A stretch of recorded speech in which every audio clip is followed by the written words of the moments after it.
May I have your attention, please? We're going to start the next session in a couple of minutes. Please take your seat. The next session will be Carbon Neutrality, Competitive and Affordable Prices and Energy Independence, Achieving Europe's Great Energy Challenge.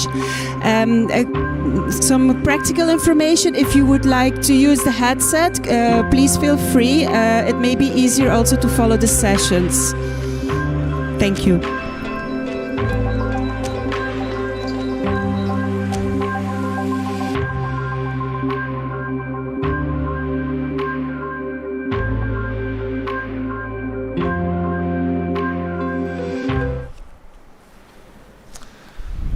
Welcome to the session and next session in this year, Europe Fit for the Next Generation.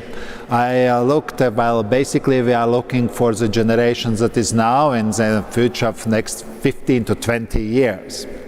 And today the name of the session is rather ambitious because when we planned the session, it seemed, well, rather easy task. And just to find the best way how to achieve carbon neutrality. In the meantime, energy paradigm has got by far more complicated because we have also high prices and also security of supply issues. So it is perhaps now not only the main complex dossier in energy history, but also in political history, how you try to balance short-term challenges and longer-term objectives in the best possible way. So I have a panel today that can't be better. So I have Teresa Ribera, Deputy Prime Minister and Minister for the Ecological Transition and Demographic Challenges from Spain. I have Fatih Birol joining us from headquarters, I assumed, Executive Director. And IEA definitely is one of the organizations that is driving and shaping a secure and sustainable future for all. We have Kadri Simpson joining from Vilnius. She's there for a very, very important issue in Baltic and in Baltic Nordic regions, an interconnector for between Poland and Lithuania is being now accomplished and is starting commercial operation. And we have also a speaker from domestic, Representative Luca Di Agnese, Director, Cassa Depositi e Prestiti. I would say for the ones that are like me, not knowing well, so Italian, it is a bank that is crucial for investments in infrastructure. So we have political and financial plans represented here. The way how I wanted to structure this is rather simple. As this issue of short-term and long-term challenge is so rich that I ask all the speakers to make a short introductory statement, and then we will take the second objective, answering questions from the audience. So please send your questions. I know that many questions will be coming, but we will go in this way, the statement and then questions from the audience. We have 1 hour altogether. And the first speaker, I would like to go in alphabetical order, with domestic players keeping as kindly as the last speaker, is Fatih Birol. Fatih, how to deal this short and long-term challenge in the best possible way? You have the floor. Thank you very much, Andres. It's a great honor to be with such colleagues, try to understand the situation we are in and respond to those questions. So I would like to start by saying that I believe we are in a new energy world. And I have the feeling that not all of us agree with this or realize this. Some of us maybe think that in a couple of months of time, we go back where we were before 24th of February. But I believe we are in a new energy world, and there is no way back. We go back to the world where we are. And as a result of that, we will see major changes in the energy markets, economic landscape, and international affairs. Now, Andres, my first point, perhaps the start of my argumentation, is the world is facing its first truly global energy crisis. There are huge risks that the global energy markets is facing today, but I also believe that there is a realistic chance to make this a historic turning point towards a cleaner and more secure energy system. Why do I believe this? I mean, it is just making a propaganda, making us feel better. No, I believe because as a result of this war, the momentum behind change in the energy sector is coming not just from the economic factors and also the climate commitments many of us have, but also from national security priorities.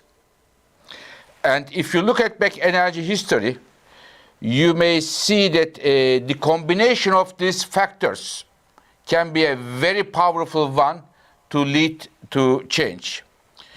If you look at for example, the two oil shocks in the 70s, we have seen that the oil prices increased sharply, and as a result of that, we have seen inflation and the major economic damage, and it created strong economic incentives for the change. And I want to bring to your attention, after 70s, at least two important changes. Energy efficiency that we all talk about. We have never seen in the last 50 years, energy efficiency improvements were so strong. In the 1970s, an average car needed about 20 liters to go 100 kilometers, and in 10 years of time, it dropped to 10 liters. From 20 liters, almost 10 liters. A big improvement in the car fuel efficiency. The second is on nuclear power. There was a big wave of nuclear power built in many countries around the world. And today, about 40% of the nuclear power plants we use were built just after the oil crisis as a response to that. So the first oil crisis not only brought inflation, macroeconomic damage, but as a response to that, innovation and the surge in new technologies. Now, when we look at today, we also see that the inflation is surging, economic growth is slowing down around the world. There are some similarities, but I am very hopeful that this, if the governments, we have two important decision makers, Mrs. Rivera and Mrs. Simpson, and many of them are, I'm sure, there in beautiful Florence and following this debate, that we can turn this everything in the right direction. Now, why? This time, this crisis, the first global energy crisis, is not only about oil. Russia was the #1 oil exporter of the world, #1 natural gas exporter of the world, major player in the global coal markets, and many minerals from Russia came to the world. So therefore, this is a global energy crisis, unlike the oil crisis in the past. Second, unlike 70s, and this is very important, unlike 70s, we have now readily available, highly competitive, clean energy technologies, solar, wind, and others. And we are very much seeing now the numbers at the IEA that the high energy prices and the government support accelerating the deployment of those clean energy technologies, solar, wind, electric cars, among others. So, innovation, but also deployment. And third, let's do not forget, we have Paris. We have in Glasgow, after Paris, we all came together and the governments made commitments. And if you put all these commitments together, if they are fulfilled, the world temperature increase can be halted at 1.8 degrees Celsius. So we have these commitments as well. And this is not yet all of them, of course, implemented, but those commitments, government policies are in place. And finally, I wanted to mention, Andres, dear colleagues, the IEA is here. Both Mrs. Rivera and Mrs. Simpson would know, in the difficult times of the crisis, we made 2 major stock releases, the highest releases in the history of the oil industry. It is about 180 million barrels, which is equal to a medium-sized oil-producing country's production. And yet, it is only 9% of all the stocks we have at the moment. We can come back again if there is a problem. And also, demand-side policies. IEA came up with 10-point plans for oil and for natural gas, how we can, on a voluntary basis, reduce oil demand at home by driving less faster or making more use of public transport. So I am also want to make a footnote that I see the discussions we have in Europe and elsewhere. The solutions are more biased on the supply side, but the demand side policies are very important.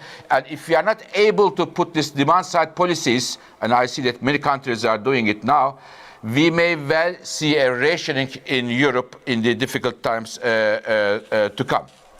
So, Andres, I would like to finish by warning us on one issue, which is coal. In the 1970s, after the oil price shock, we have seen not only the oil, because it was against oil, not only the nuclear and efficiency improved, went up, but also coal. And I am seeing today that there are signs in many countries, especially in the Asian developing countries, major new coal investment for the infrastructure is coming. And it is something that we all need to pay attention to. To finish, I would like to highlight that we will see in some countries, there are some understandable scramble for short-term alternative to fossil fuels from Russia, for oil and gas. But I think we must avoid a situation where our immediate responses lock in longer-term problems and prolong our reliance on volatile fossil fuels. With this, I would like to reiterate my hope that this first global energy crisis, with the guidance of governments in Europe and elsewhere, can be a turning point and bring us to a cleaner and secure energy future. Thank you very much. Thank you, Executive Director. I would just repeat the main message that I put is that what we are facing, as our Executive saying, is a real first global energy crisis. What we have had until now, we have had challenges, but nothing comparable. But we have clean energy technologies and renewable energy technologies that really gives a chance to come out of this crisis, and that the first crisis will stay the last one. And now I would like to give the floor to Kadri Simpson. Kadri is, as I mentioned, in Vilnius. There is very important project that connects Europe stronger, Poland, Lithuania, but it's more stronger, it's connected now, I would say. Well, the connections to Spain is still something we need to improve, but in theory, Spain is connected to Finland now because we have interconnector also from Estonia to Finland, and that definitely strengthens European resilience. Kadri, the floor is yours on this very important issue, how to connect these short-term challenges and longer-term objectives.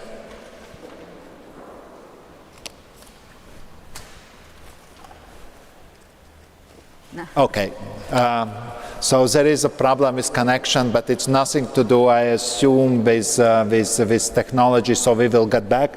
Teresa, sorry that I am now jumping to you, but I was very happy that you agreed to join because you are the most courageous energy minister.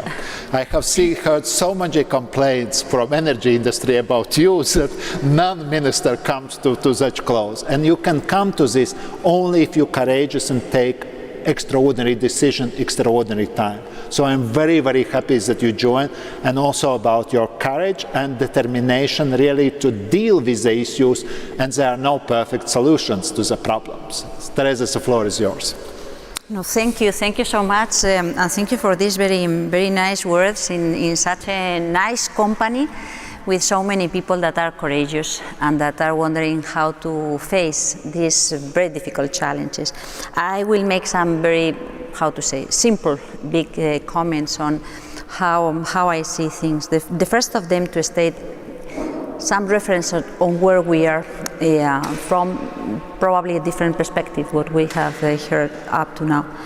I think that where we are is also related to the fact that we have not been able to keep the right speed on how to phase in what we knew we had to do, and it is difficult to encompass with the phase out of what we knew.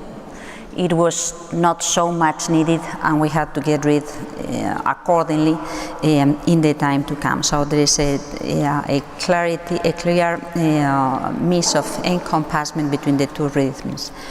And in addition to that, we have learned to what extent having a very high dependency from a single big supplier is a difficulty as such, that has implications beyond our borders. So what we are facing right now is a clear understanding that we have to stick and we have to accelerate, but with some mixing conclusions and confusing signals on to what extent we keep what we needed to phase out. So I think that we will have to deal with some flexibility, but sticking to the main goals and to the horizon we had already designed.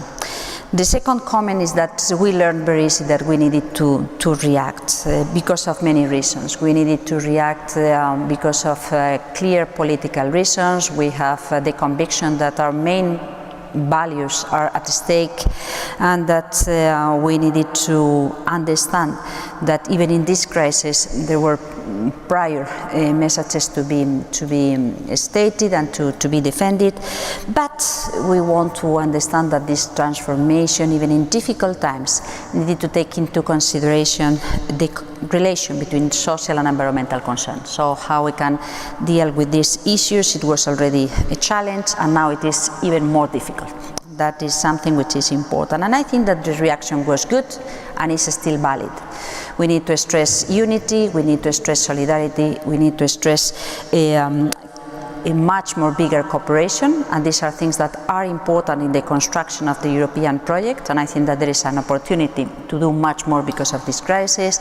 But there is an additional reference that we need to take into account, is the cascading effects of what we do elsewhere. So whatever we do related to Russia, to Ukraine, has cascading effects beyond the European borders, and they may complicate the life of some of our neighbors. So I think that this is important in the external dimension. The third message is to assess the first response coming from Europe, the response after the summer, which had a very important positive point underlying this social dimension, so how we should be protecting the most vulnerable groups of people and the industrial output, and I think that this was a very positive message. At the same time, I think that there were some mistakes, or at least some things that were not, probably it was not easy to assess, but I think that we made the mistake to understand that the main response should be to use the public budget. It was probably the most important response that was demanded from the Commission. There was the consideration that this was temporary and it would not last very long. And I refer to Fatih's comments right now on what we are experiencing right now. It was a mistake in the fact that this could be draining very important resources of the European economy, and that this could have effects on where these resources were going, while we needed these resources to ensure this social cohesion in the transformation times, to ensure much more bigger investments in the facing of the new solutions or the innovation in the new solutions to come. And the third thing we do not take into reasonable consideration is that we needed to be fair on how to distribute the cost of this response and how to ensure the access to the benefits, because there are some messages that are contradictory. We know that the energy transformation, the energy transition relies on much more electrification, much more wise use of energy, so savings and efficiency, much more clean energy solutions, so investing in renewable energy. But if electricity has the same price than gas, this is a little bit contradictory. If people do not benefit from this transformation, they should not be, or they would not be backing this transformation. So there are social aspects or fairness aspects that we need to take into consideration. Then I come into what if not enough. What if not enough at the European level? As I said, paying attention to the external dimension. I think that this is key, and this is going to be increasingly key in the time to come. Not only in order to diversify the suppliers or in order to have a much more wise approach on how we play with our market capacity, market power, but also paying attention to collateral negative effects in other continents, in other regions, in other countries, or in other sectors that also rely on the same suppliers that we are getting out of the market. Dealing with the domestic European policies, I think that there is a broad agreement on the need to accelerate the Fit for 55 package, the full deployment of the solutions that we already envisage, the full commitment to accelerate the innovation process that we know that we will be needing in a few years' time, and to review what we have not been paying attention to the level that it deserves it. What about interconnections, and what about the common use and coordinated use of the infrastructures that in many cases are complementary? And I think that we have taken very important steps forwards in a very short period of time, but still we need to be much more serious about this. Or what about the storage of electricity, so to provide some additional certainty and security of supply. There is a debate still missing because we have been reading with much attention this very interesting report coming from Acer on what about the market design in Europe. And I think that there are very interesting things in this report, but there are some inconsistencies on some of the messages. At the end, if we recognize that the market design is not future-proof, or it is not sufficiently adequate to the stress that we are suffering, we should be drawing then what first thing. Second thing, if we are talking about liquidity as an important driver, so to facilitate the transformation, and this is connected to infrastructures, then what? So I think that there are things that we still need to be thinking how to provide the right answers. At the national level, I think that the paying attention to the social consent has been, is, and will be absolutely key. And this also implies a message to companies, to energy companies in Europe.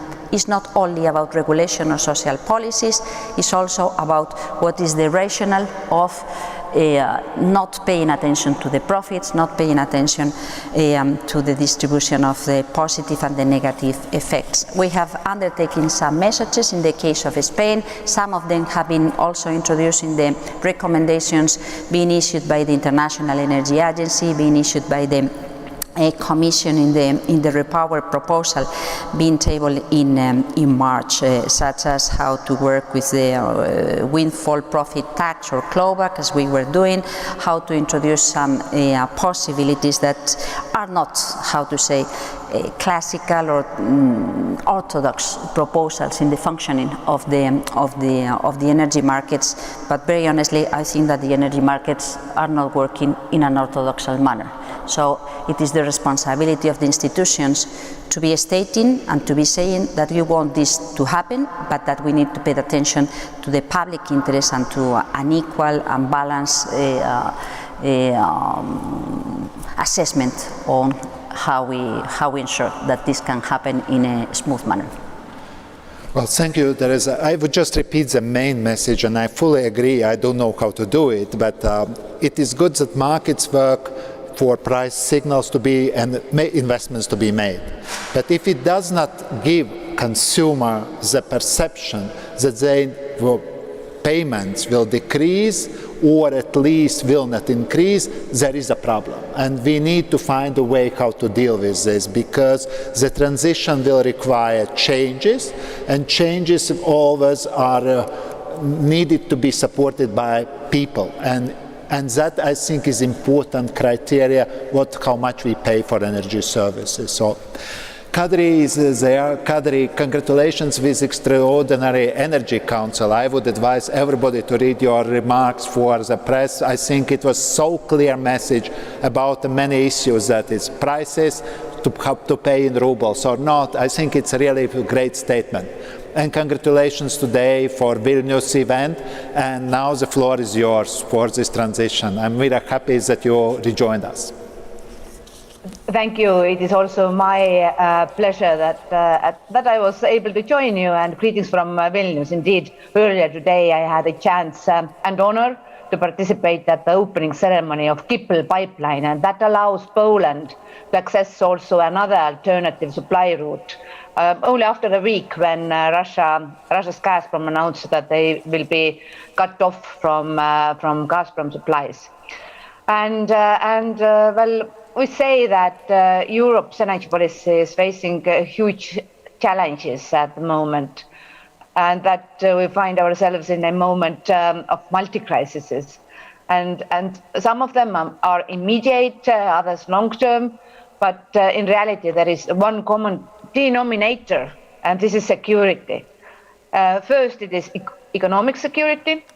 Energy prices are skyrocketing across Europe, and the most vulnerable EU citizens are the worst affected.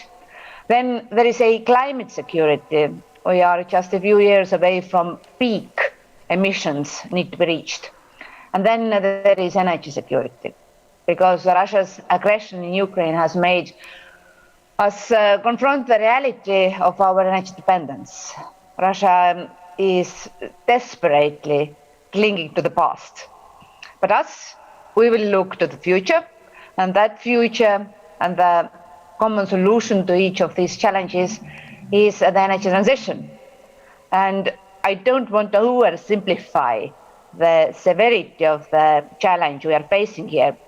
Make no mistakes, also for us there is lots at stake, but putting our best efforts in decarbonizing the way we live and transforming the way we consume energy is our best answer to all three.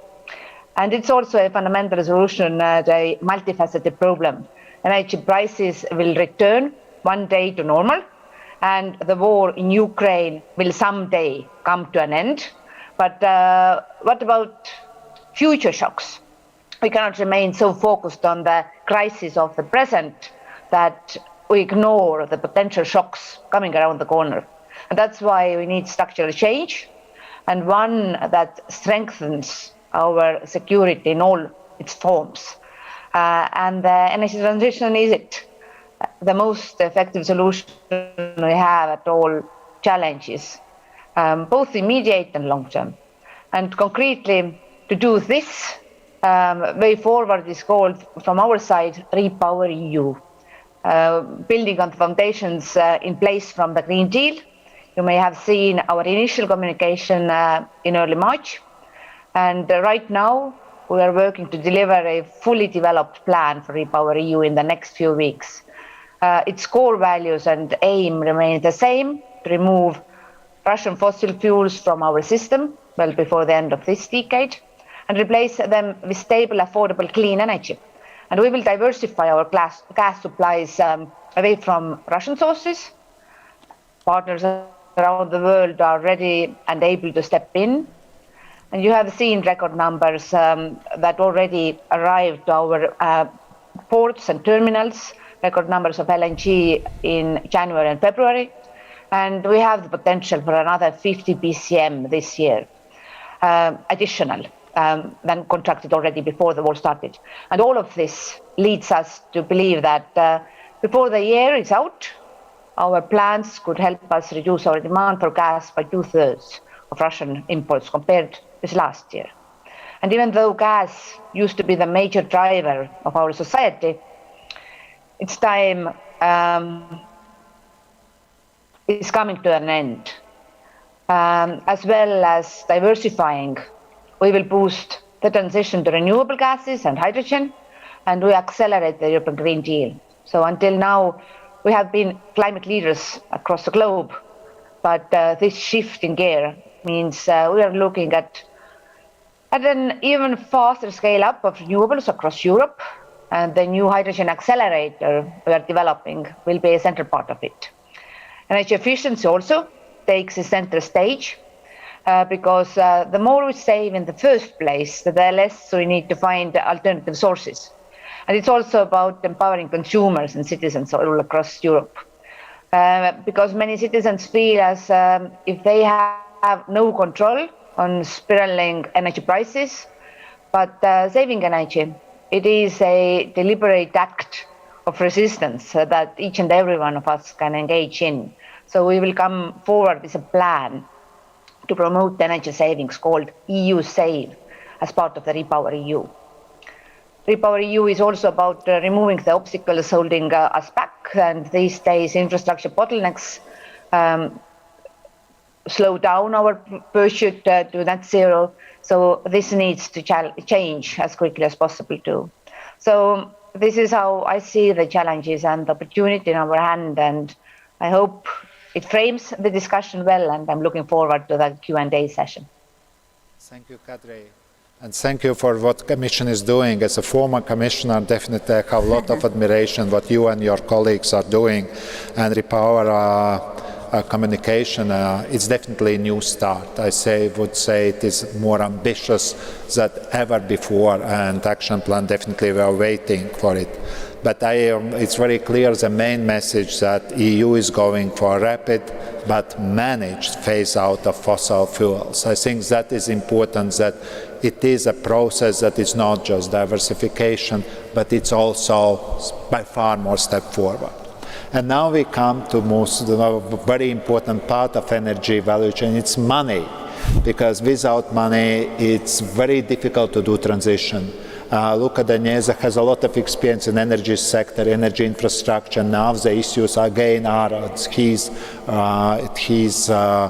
center of attention. Luca, the floor is yours. Thank you. And really, I agree whatever has been said before, that this crisis is actually representing also potentially a major point of change for the structure of the European sector. The direction to which sustainability from an environmental point of view and energy security are pointing in the same direction, that probably for the first time in quite a few years.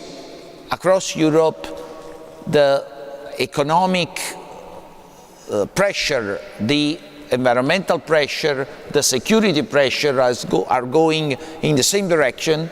They're aligned towards an acceleration of our programs to build more renewable sources, to accelerate energy efficiency, to do the things that we should have done already before.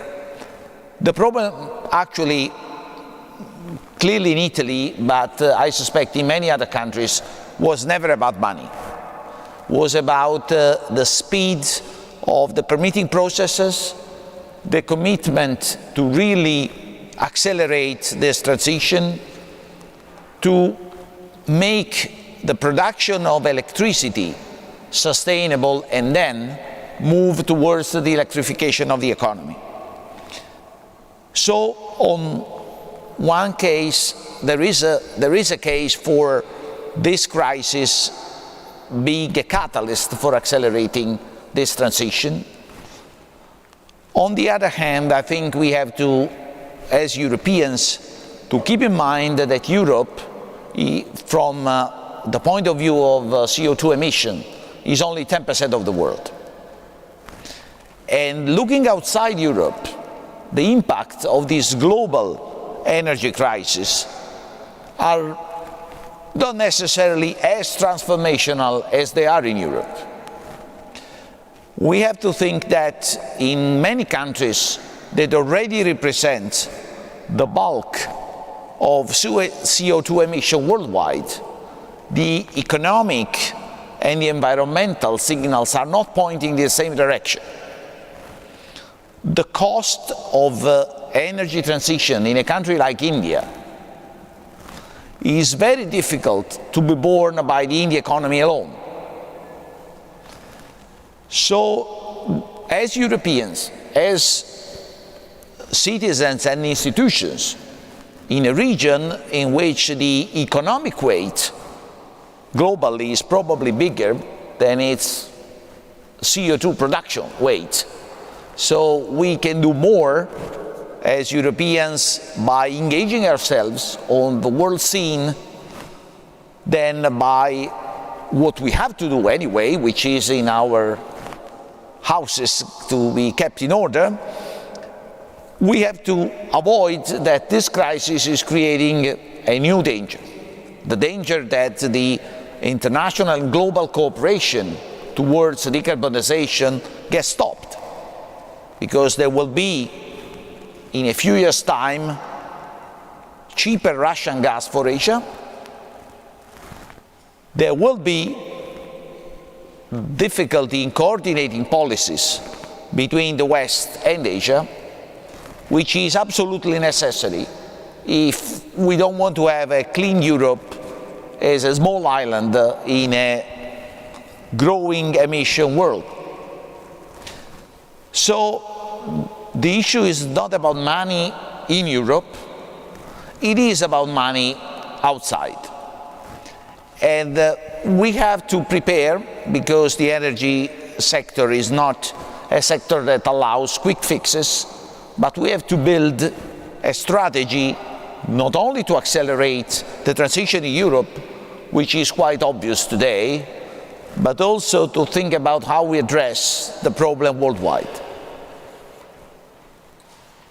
Thank you, Luca. I take this very clearly because it's true that climate change goals could be achieved on coordinated work outside, and definitely aggression has made an bend, but I'm very much looking also for COP in Africa, because that could bring perhaps new dynamic to the whole process. Now can we go to the questions? And I basically have 3 questions to panel that are also coming. One is the issue that people are very much asking for reassurance, at least in my part of the world. So they would like to ask, will there be enough gas for the next winter. I think that's the one question that is coming. But then there is the next question is, what are the solutions in short term? Should we build a nuclear power plant? Should we find some magical solution? And the questions are to speakers are, what are the solutions in short term? What are the solutions in the 2 years' time? And what can be done in longer perspective? Teresa, I will start with you, and then I will go to Kadri, Fatih, and Luca. Teresa, please. No, thank you. Thank you for the questions, because it's true that combining short-term and mid and long-term is not easy. And we know that in the short term, and that's where the Commission and in general terms, the European institutions have been trying to work to deliver short-term responses that are consistent with the mid and long-term. And there are not recipes that work for all. I mean, the situation in countries like mine probably are easier. We are subject to the price turmoil, but not so much in terms of security of supply, while there are other countries that are really feeling the threat of not being able to comply with the needs in terms of the energy demand because of the very high dependence of Russia. And I think that in general terms, working on an understanding that we need to invest so much in savings and in efficiency is key. And our mindset is not still there, how we can promote a high committed strategy to be much more effective and performing in savings and efficiency in the use of energy, in all the uses of energy, final uses of energy, first thing. Second thing, I think that we need to fast track, accelerate the deployment of what it is already proven and what it can deliver in the very short term. Nuclear is not something that can deliver in the very short term, but we are, for instance, promoting an IPCI on solar and photovoltaics. We do not want to be facing the challenge of the next bottleneck being the supply of PV panels, and we may be risking not only the access to very important raw materials in the renewable energy economics, but also basic goods such as the existing, not the most performing and innovative approaches and new materials panels, but the existing panels. But we still have some room to move the nail in the very short term, or the wind farms and so on. And I think that you are right. What does this mean in terms of permitting? Fast track for permitting, paying attention to the social concerns and social contestation. The third thing, which has been coordinated by the Commission and the different technical groups, is how to be much more effective in the coordination of the use of the infrastructures and the different complementarities. And I think that this is very important and very interesting in the use of gas storage and the diversification of providers. And of course, still understanding that the short term is not from one day to the next one.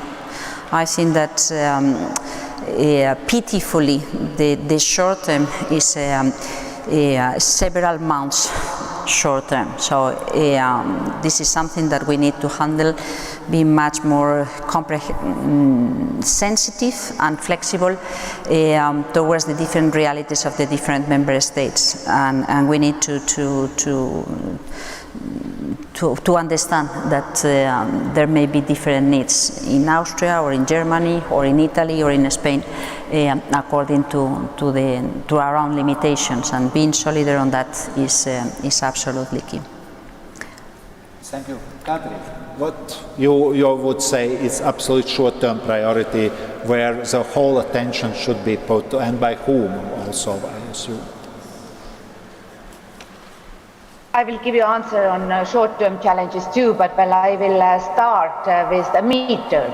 So at very first weeks of this Commission mandate, we presented Green Deal and also mid-term targets for 2030. We called it Fit for 55. And if we will implement everything that was proposed in this Fit for 55 package, which is a very interlinked package of different proposals, then actually our consumption of energy will be increased, which is decreased, which is equal of the 100 BCMs of natural gas. But Fit for 55 was our plan for 2030. So this is clear that now we have to accelerate our work, and this is the reason why in March we presented Repower EU. You can expect that in the next weeks the plan will be rolled out, and this Repower EU plan will be built on 3 pillars. So indeed, one of the pillars is to find alternative suppliers to Russian gas imports.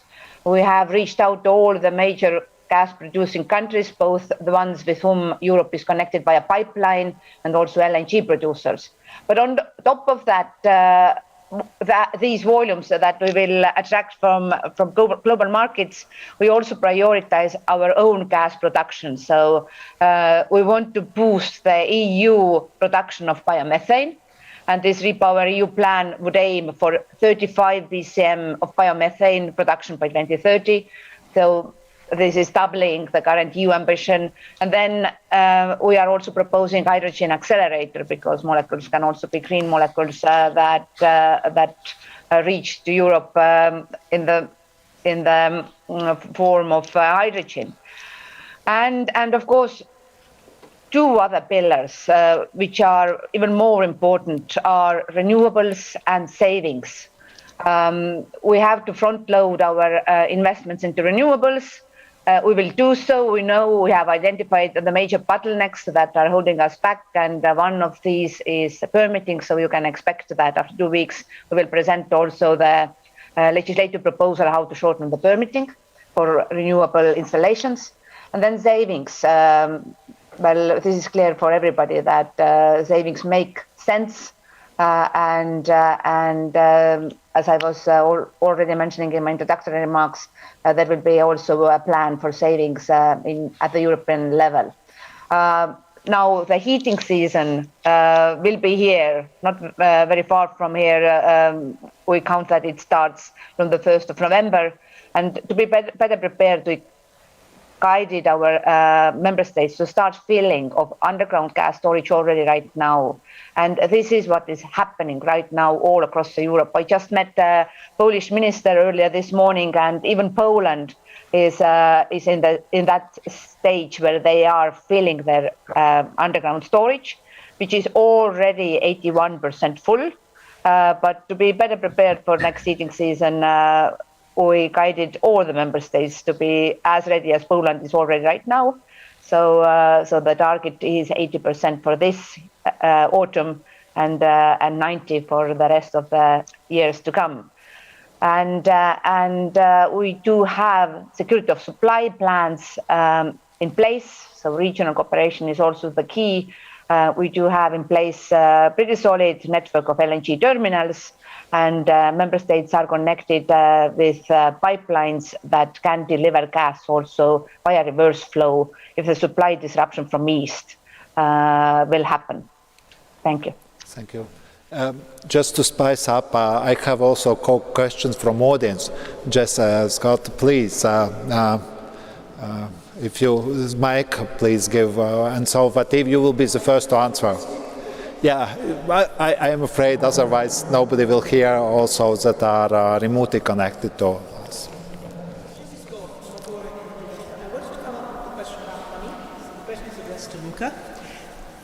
I fully agree. Money is not the major challenge in Europe. If you build a wind farm in Europe today, you can sell it very, very profitably to an investor the day it starts operating. It's the permitting supply chain that's the challenge. I work with emerging economies, and there, money is always the big challenge. Are you at the Casa Depositi e Prestiti, do you have a mandate that enables you to engage in a modern way on clean energy with emerging economies? And do you think some of the other European institutions have that mandate? I ask this because I'm not sure that KfW in Germany, where I'm based, has that mandate, and I'm not sure that some of the export credit agencies, which do the kind of job that is needed working with firms in emerging economies, perhaps jointly with European firms, can do that. So do we have the mandates, the constitution, to enable us to use the financial flows that we could mobilize? Thank you. Well, we at Cassa de Prestiti e Prestiti have actually several ways of engaging in this kind of investment.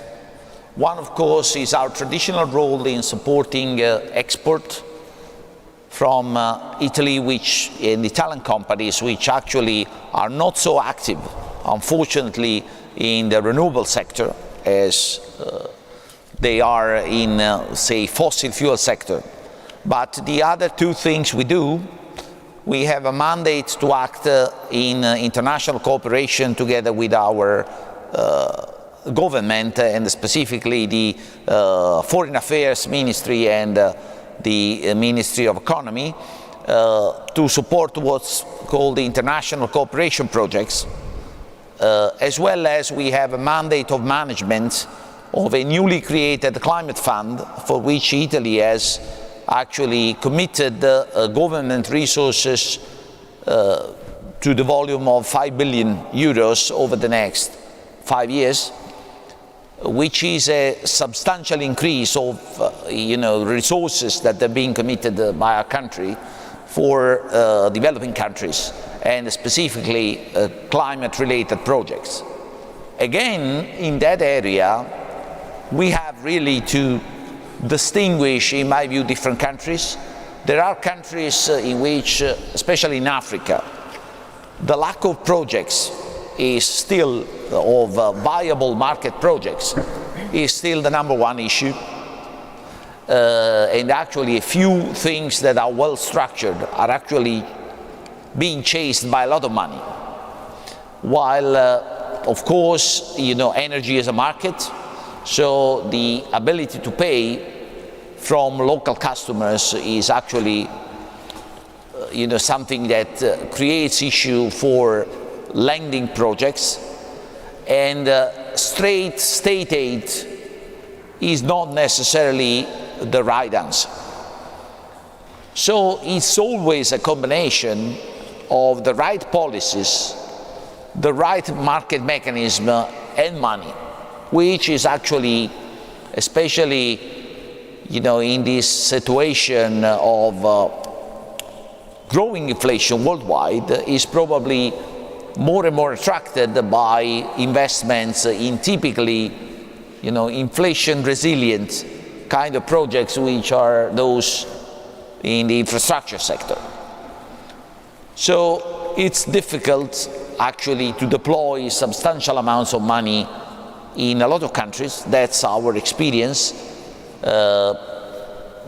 Germany is probably a little bit ahead, but the whole of Europe has not been as effective as probably China in addressing those issues.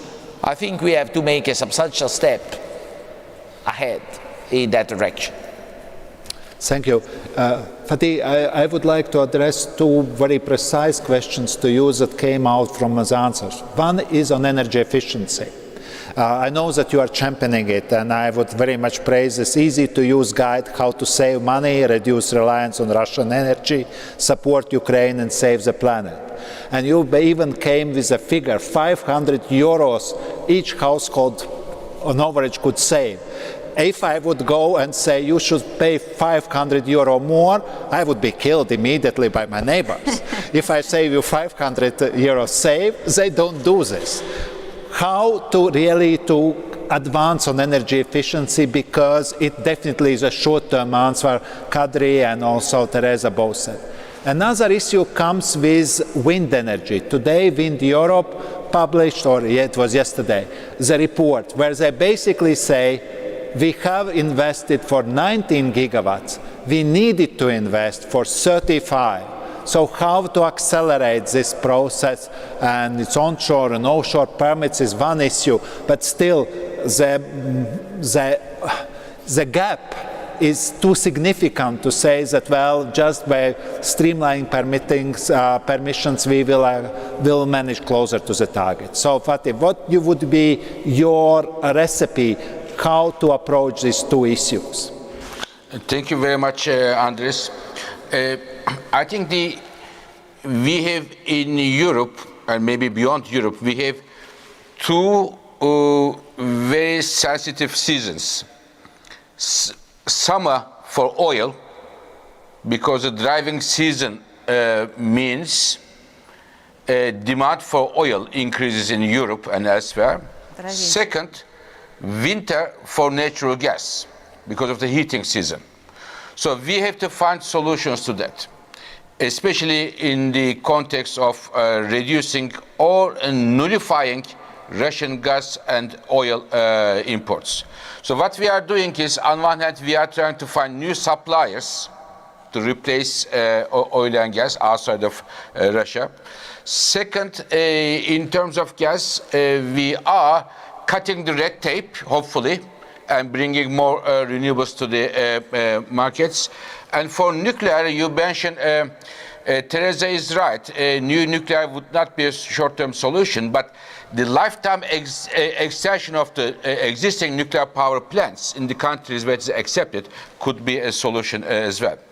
But even, Andres, when we put all of them together, if all those countries told Europe, we are going to deliver you LNG, even if I look at it from a very, very optimistic picture, if I get the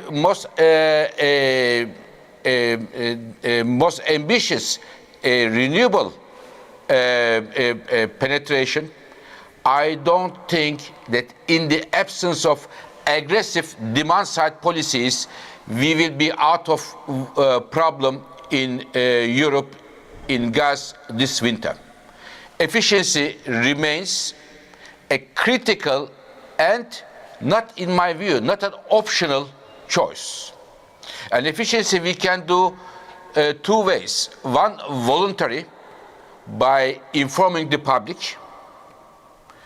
As I mentioned, it ranges from the speed limits for the cars to make the public transportation free or very cheap, or bring the thermostat 1 degree Celsius lower.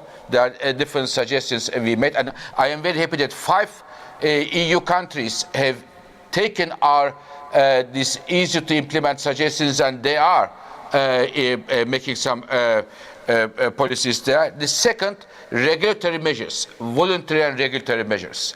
And my worry is, if those efficiency policies are not implemented, and in an aggressive way, we may end up with rationing of natural gas this winter in Europe. So this is the time that efficiency is not anymore a bullet point in our speeches. It is not an optional issue. It is a choice that we really have to go after. In terms of the wind, I think the red tape permitting and not in my backyard is a key issue.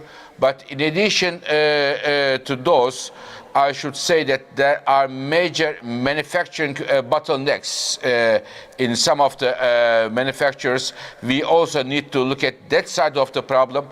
And in the very short term, to see a big jump in the wind and solar energy after fixing the permitting issue will be difficult, because in many countries, if you go many manufacturers today, if you want to order a wind turbine, they tell you come back in 2 years of time.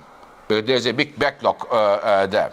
So to put everything together, you are right, we have been championing energy efficiency since years. We call energy efficiency as the first field, but energy efficiency has never been so vital for energy security in the European and global context. Thank you, Fatih. I would close with this message. I think it's very consistent what Teresa said, Lucas said, and Kadri said. We really need to find a way to each household, to each industry, because energy efficiency and also transition does not move with involvement, deep involvement of society. If we miss it, then we will not be successful on long-term goals. On short-term, we will manage. I have a lot of trust in European in our ability to address issues. But in longer-term abilities, this carbon neutrality definitely require a lot of changes. And that's where we need to work, and everybody who has a role and also mission and views on this definitely should help really to make this energy transition success, but still the main drive is in politics. So I wish all the success to Kadri and definitely to Teresa. Without you both, it's difficult really to manage this combination of challenges. IA will help, but IA is not political, but Luca will finance. But again, he will follow the signals from the politics. So a lot of success to you, and thank you for joining, and thank you for audience, and I think you both, the speakers, deserve applause. Thank you.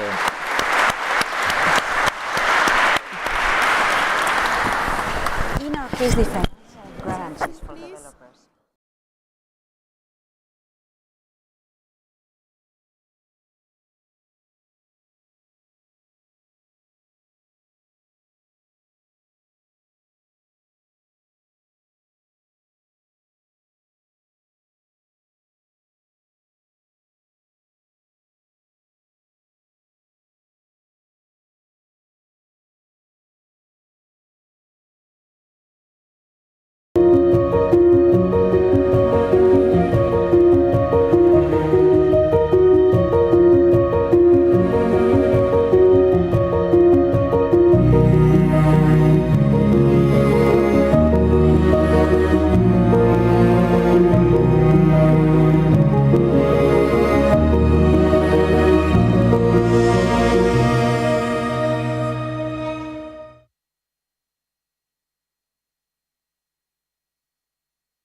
Fantastic to be back to meet the real people, the people who were helping me in my job over the last 2 years when the communication was so difficult. This morning I received a lot of inspirative ideas. The rule of law principle is one of the pillars of the EU, because EU is not a single market, it's also the union of values, and one of the values is indeed the rule of law principle, which has to be respected by all of us, including the Commission. So we had an important debate. I received a lot of good advices how to continue. And you speak about political dialogue. For me, the dialogue is the first one, which has to continue.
of your attention, please.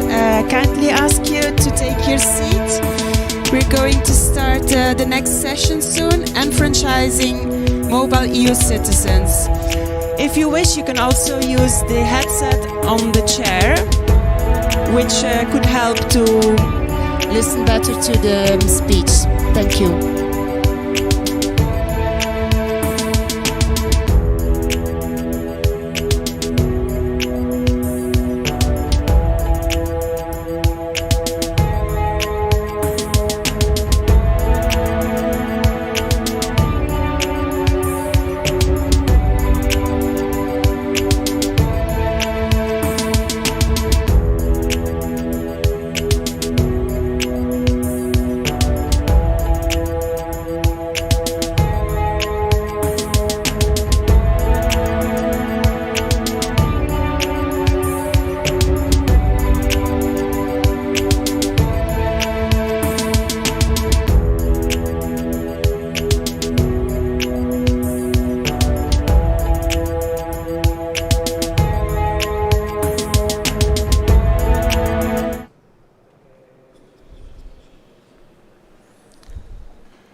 Hello, and welcome to the State of the Union 2022 session on enfranchising mobile EU citizens.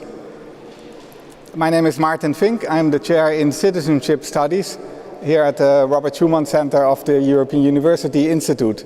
Welcome to this session, which is co-organized by GlobalCit, the Global Citizenship Observatory. Joining us today for the discussion is a distinguished panel of 3 people.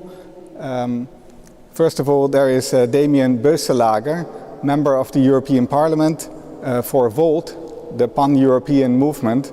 And he's joining us online, I think from Strasbourg, if I'm correct.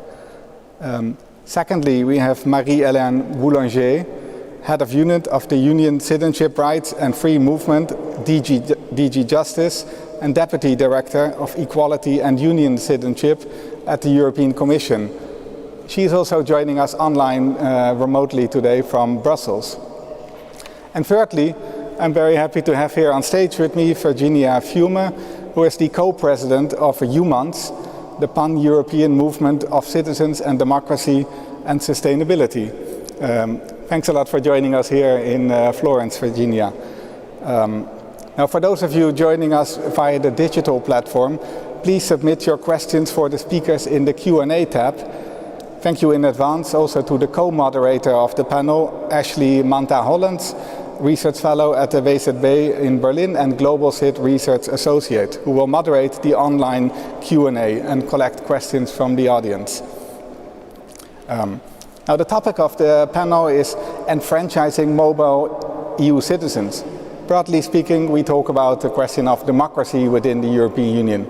That's, of course, a very big question, and we look at this question of democratic participation in this panel, in particular from the perspective of those people who are at the core of the European project, namely those who make use of the free movement rights and cross borders.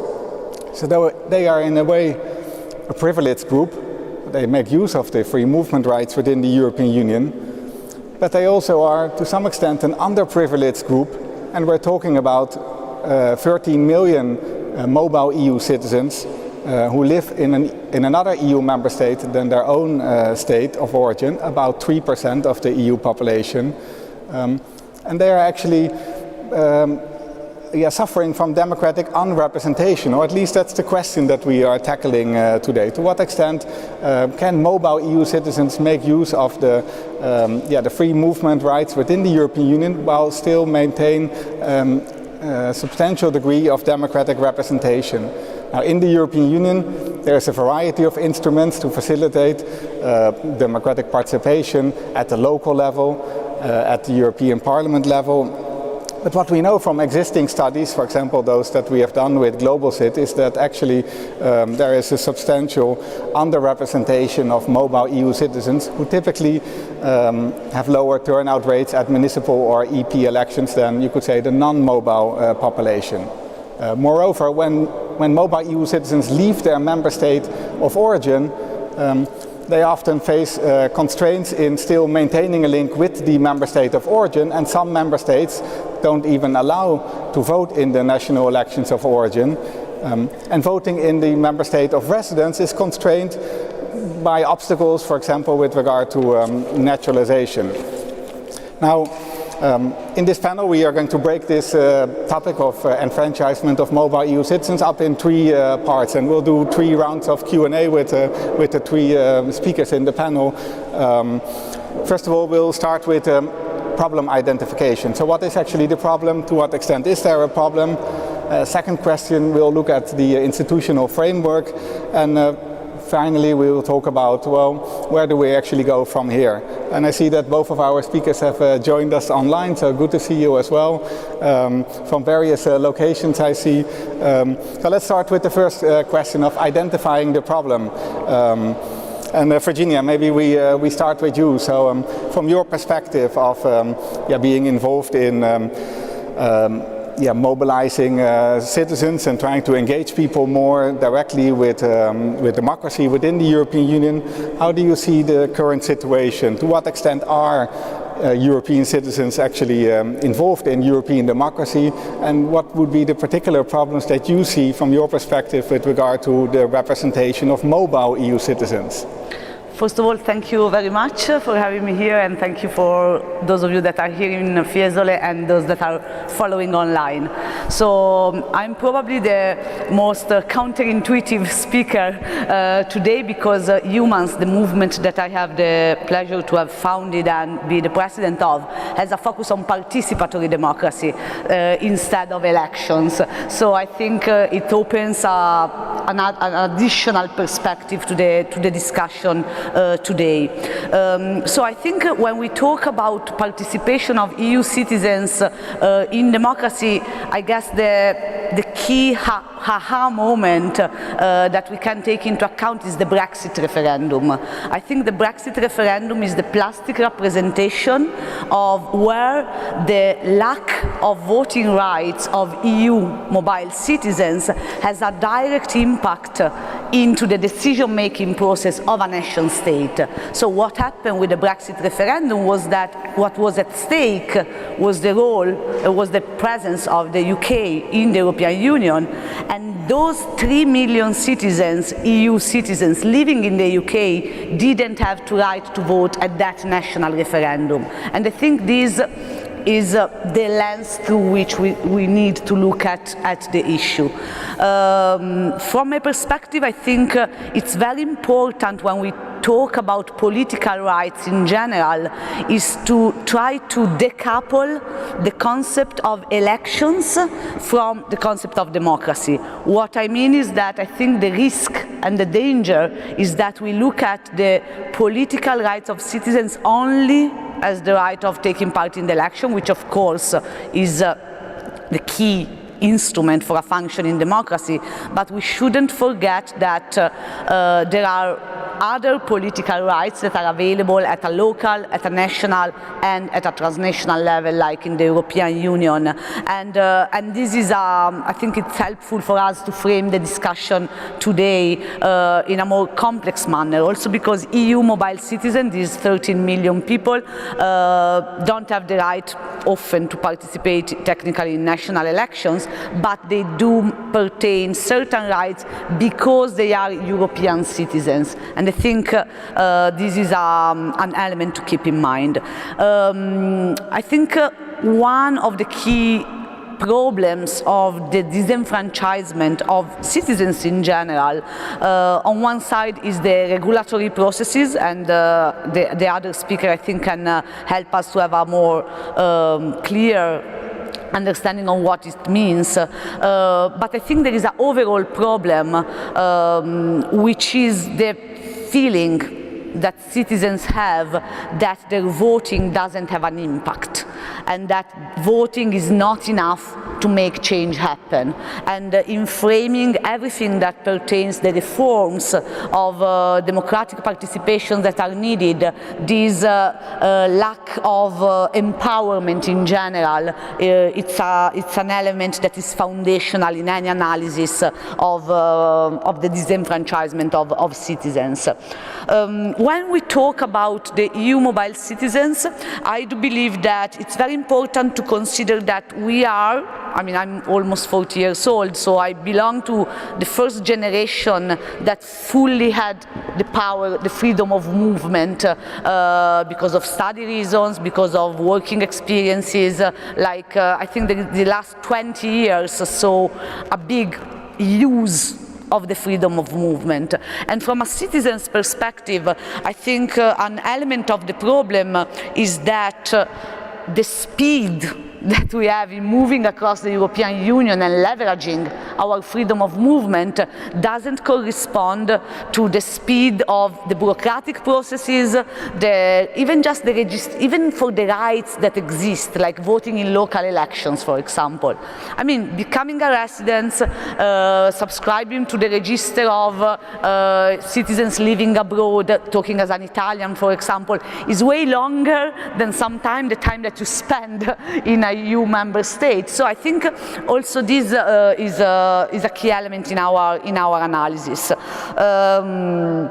I have a background in social sciences, in anthropology, so I think another point is, and last that I want to mention, is there is this new definition of post-national identity. So I think the sense of belonging to the nation state where you start from and the evolution of your belonging to the place where you move, it's a continuous transformative process. So in this framework, I think it's important to consider, of course, the reforms for the voting rights that we will explore during the panel, but I think it's also very important to keep our lenses open on the other political rights, in particular the participatory democracy rights, which are somehow more advanced and as part of the package of the European citizenship guaranteed other form of participation in the democratic process. Thanks a lot, Virginia. Indeed, we are going to come back in a moment to some of these obstacles of the current institutional regime. I wanted to go to Damien, if I may. Let's see if you're still with us on the train. Yes, if I may. Absolutely. And I first have to excuse. Thanks, also. If I may give you the floor, I first have to excuse myself because I'm.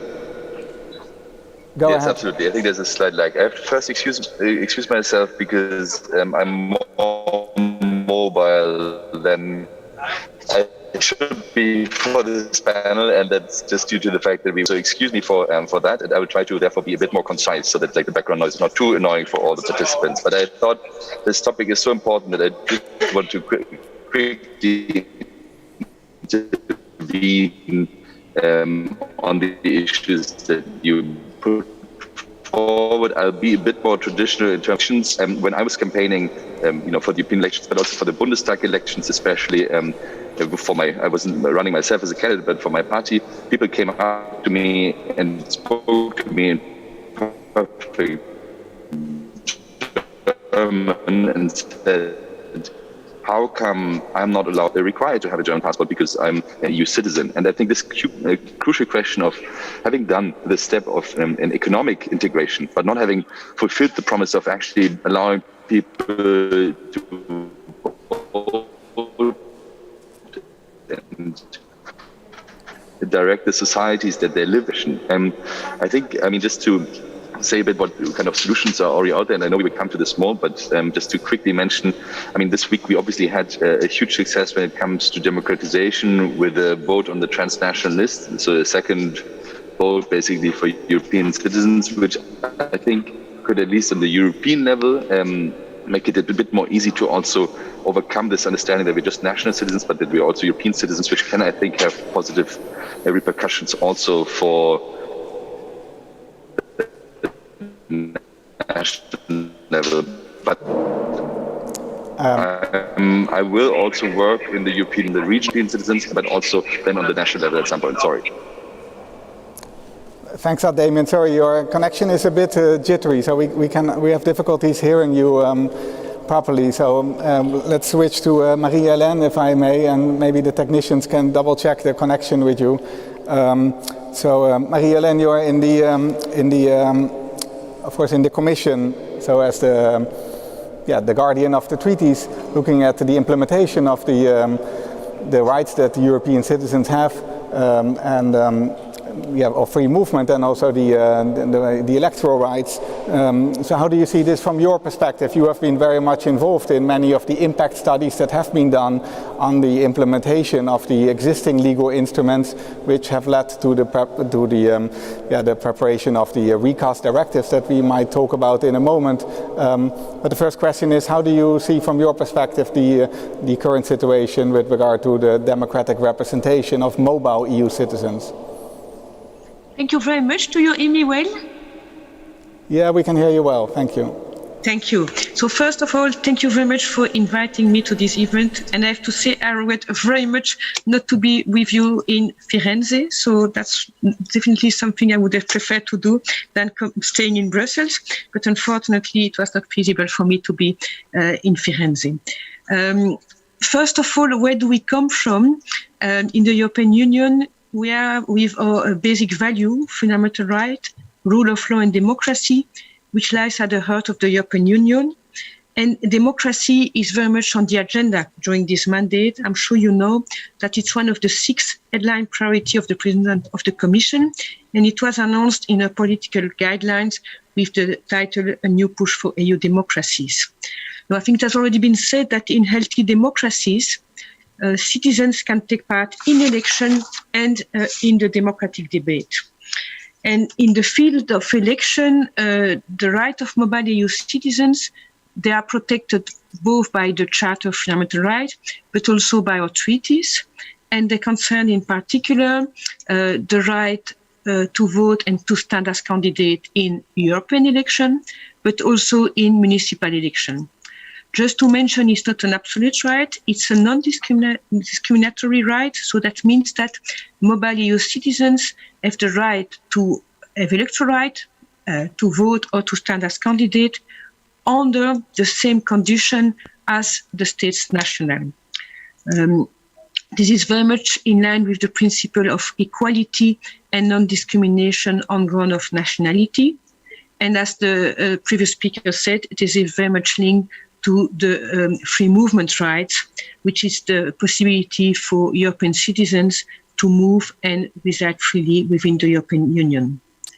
Now, it has been said too, mobile EU citizens, they face specific difficulties when they try to exercise their EU voting rights.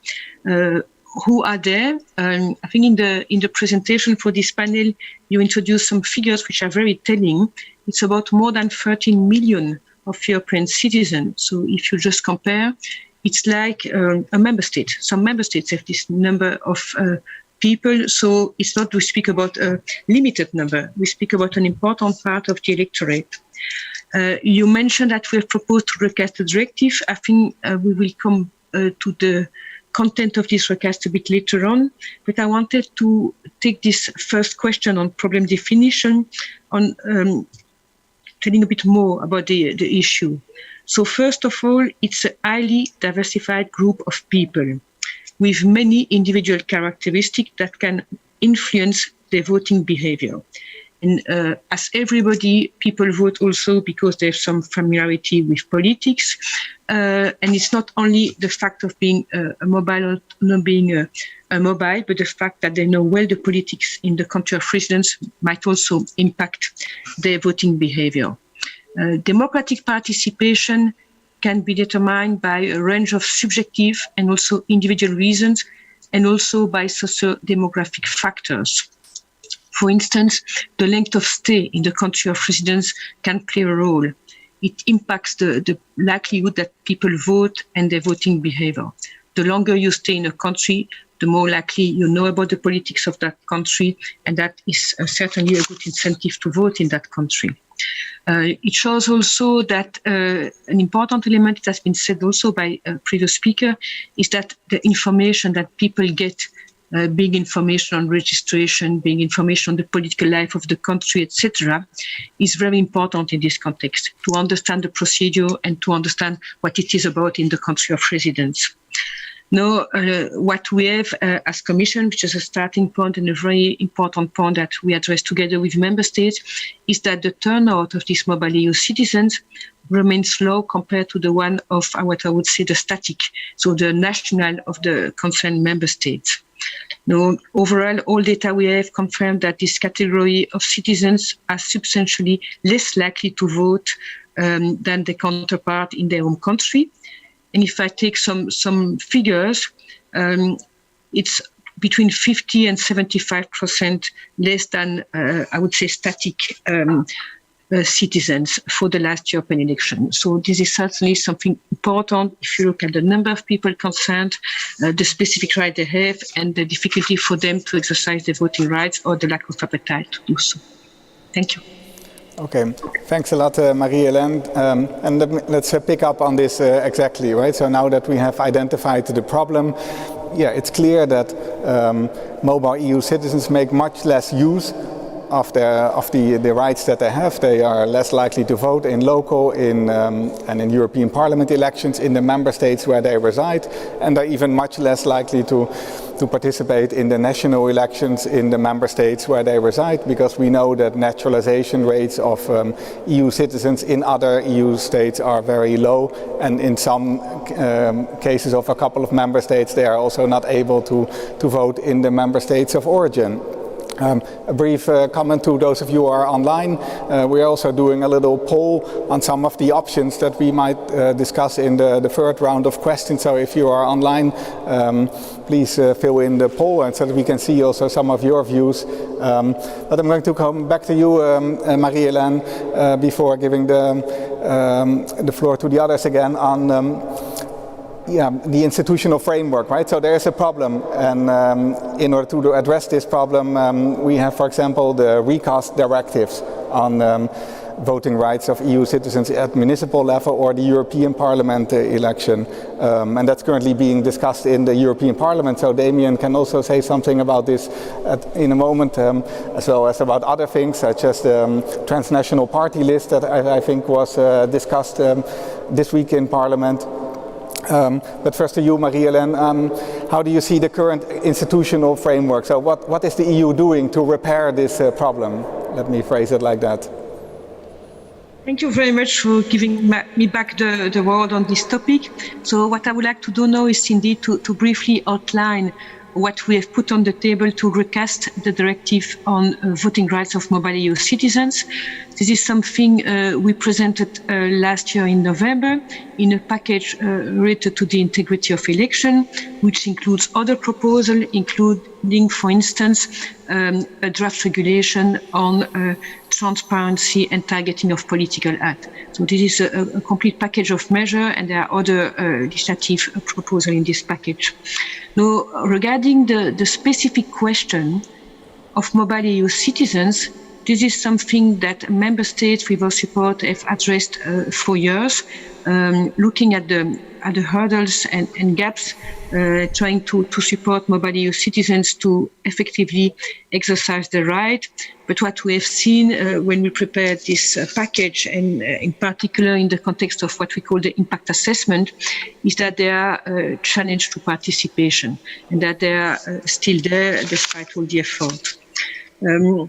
The Commission issues every 3 years a report on EU citizenship, and in the last one, in 2020, the Commission announced its intention to update the directive on electoral rights of mobile EU citizens to address shortcomings. What I need to repeat from the outset is that the treaty rights concern municipal election and European election. This is what is protected by the treaty and by the Charter of Fundamental Rights.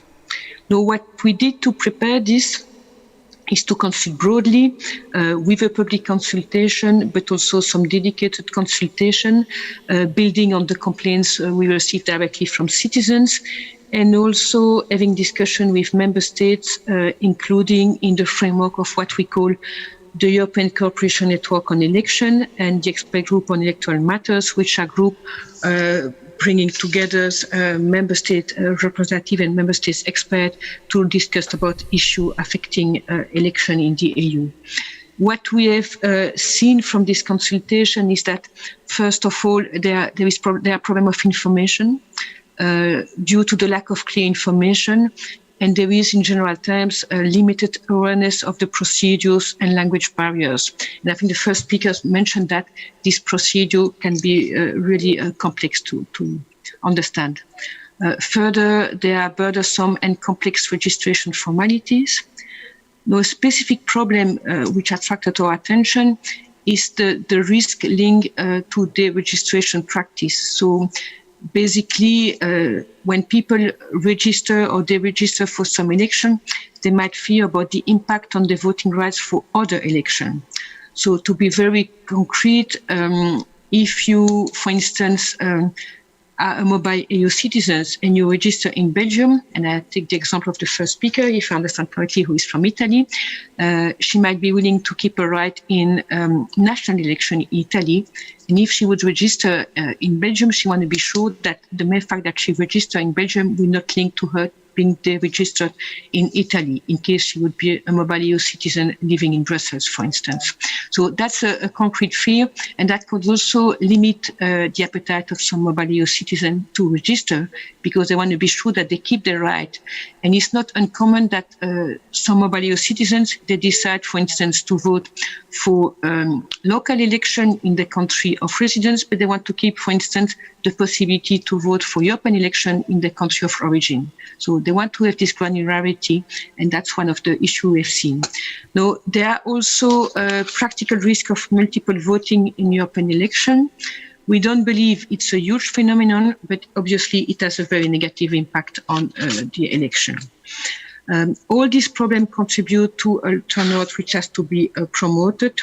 And as I mentioned, mobile EU citizens are less likely to vote than other citizens. So the change we proposed in this recast of the directive, we believe should make it much easier for mobile EU citizens to exercise their right. I will just list some elements. So first of all, the provision of information. There are enhanced requirements for member states to support mobile EU citizens when they have to exercise the electoral rights. We use standards we know have developed gradually in the EU, including the fact that use should be made of clear and plain language, that there should be more possibility in terms of language. And also something which is important is that there is accessibility for people with disability, and also that the communication is adapted to specific groups, including young voters. We also look at red tape and admin burden, and have suggested to introduce standardized template to simplify this registration process, and also to streamline the collection and exchange of data to prevent multiple voting. We will, on the basis of this directive, have a common data set to identify voters, because one of the difficulties was to make sure that when there was effort to prevent double voting or multiple voting, that there was, I would say, a hit of a match, because the same voter could be recognized on the basis of sufficiently common data. We faced a lot of difficulties with that, and the idea is to have a common set of data, a minimum set, to make sure that this can be avoided. Now, also, one of the difficulties we have seen in this context is the lack of good data to support policy development, being at national or at EU level. And so the proposal requests member states to report regularly on this. And also, you might know that the current legal framework allows member states to reserve some executive function for municipal election for the nationals. And there is in the recast directive a requirement for member states to report on the application of this measure. And the Commission will also on its side promote exchange of best practice to ensure full equality in this area in the framework of our election network. Just to mention one point, it's a special legislative procedure. I'm sure the next speaker will mention that, which means that it's linked to a unanimity in the Council. So all member states will have to agree and the Parliament will be consulted. Last but not least, to support beyond the directive the voting rights of mobile EU citizens, we try at the Commission level also to streamline the information which is provided to citizens, including by a contact point on electoral right that we are establishing. Thank you. Thank you.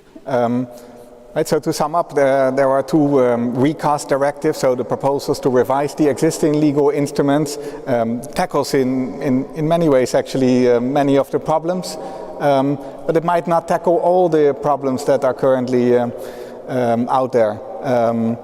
And I wanted to go back to Damien and ask Damien's view on the recast directives.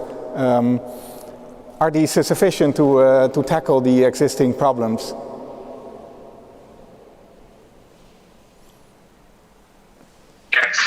So there is sadly some background noise right now. So if I could intervene in 2 minutes, that would be great. Okay, Virginia, maybe we go to you first. So what are your views on the existing institutional framework? Should we focus on these rights, or are there other things that you are concerned about? What's your view on the existing EU framework as it stands? Okay, so as I said, my focus is on the existing instruments on the participatory democracy side. So the three most important are the petition to the European Parliament, the European Citizen Initiative, which is quite interesting because it effectively allows to propose and sign proposals for the European Commission to, it's a system, for those of you, particularly those that are following online, the European Citizen Initiative is the instrument of participation provided by the European treaties, and it allows citizens to come up with proposals for the European Commission as well as to the European Parliament to a certain extent, if 1 million of signature is collected. It can be signed physically and digitally, so that's a quite interesting element because it's accessible from everywhere in the European Union. The other instrument that I think it's interesting to look at in the existing framework, hopefully in the future framework, is what was set up with the Conference on the Future of Europe, which had the digital platform for participation as well as the European citizens panels. I consider it an existing tool because the hope is that it's going to last in some of its functioning and structure. But we're still looking at the problems. So which are the problems of these two instruments?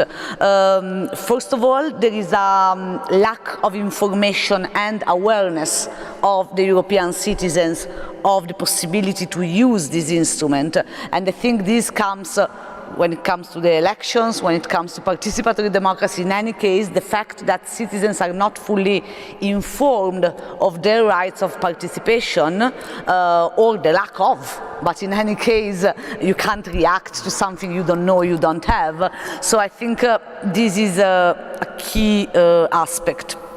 The second problem of this integrative instrument is that they are not considered from a media perspective as a sort of political actor in the politicization process of the European Union. So even if they exist, they allow the citizens, mobile or not, to take part in the democratic processes of the European Union. The fact that they are not covered by the media as much as the elections, of course, creates a disempowerment of the instrument itself. And the third problem of the instruments of participatory democracy is that their lack of impact is quite high still. So even the European Citizen Initiative, which is a massive effort from an organizational perspective for a committee, doesn't have a binding mechanism, which might be rightfully so, but it can be reviewed. But of course, this lack of impact becomes a form of disempowerment and disengagement. So basically we can summarize that what we look at is that on one side, on the electoral systems, there is this lack of trust in the elections as an instrument. On the other side, there is a lack of knowledge, and on the third side, there is the fact that the citizen feels disempowered. So I think when we look at the problem of political rights and political participation, these elements are quite important. I know we are in the challenge side, but I also like to look at the half full glass, which is that, for example, if we look at the situation of democracy under the COVID-19 emergency, the elections were postponed quite a lot in numerous states, local and national elections, whilst the instruments of participatory democracy kept going. So I think this is something that we should look at with optimism, because it guarantees a form of involvement of the citizens. I mentioned the European Citizen Initiative, and I want to conclude with an invite to all the participants in the audience that, for example, there is an existing and ongoing European Citizen Initiative called Voters Without Borders, which is basically asking for giving the right to EU mobile citizens to vote at national elections, as well as participatory moments like the referendum. It's quite interesting that there is a citizens committee that is activating an instrument of participatory democracy to basically push and give more strength to some of the things that were presented earlier, and that somehow combine the need of reforms and the participatory process that can push for the much needed reforms. Thanks a lot, Virginia. I see, Damien, we have you back with us. So your thoughts on the recast directives?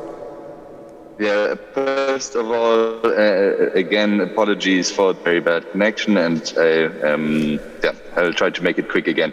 So first, I think it's really important that we ease voting access for all EU citizens, which will also obviously help the mobile citizens. And that means potentially also lowering voting age, making it easier to access ballots by, for example, for people with handicaps, and potentially standardizing postal voting, which is also something that we propose in the new Electoral Law Act on the European level.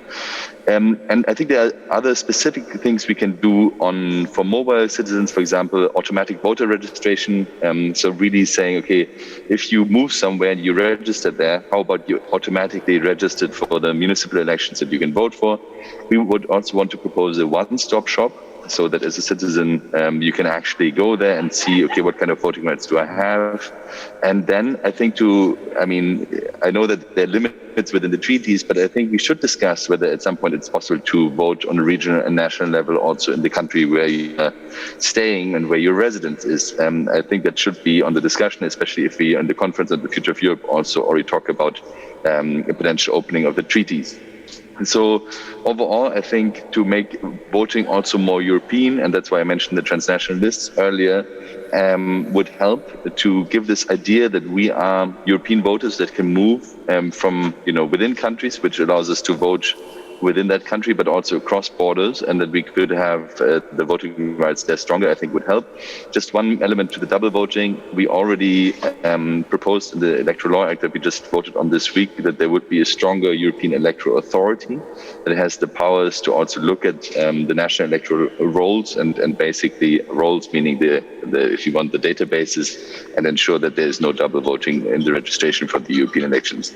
So I think there's a lot that can be done, and Marie-Hélène Boulanger also mentioned a lot, and I think we will work constructively in Parliament to make sure that we really strengthen citizens' rights, because like the disenfranchisement with your democracy that you currently live in should not happen, and we should really try to do everything to ease access to voting again.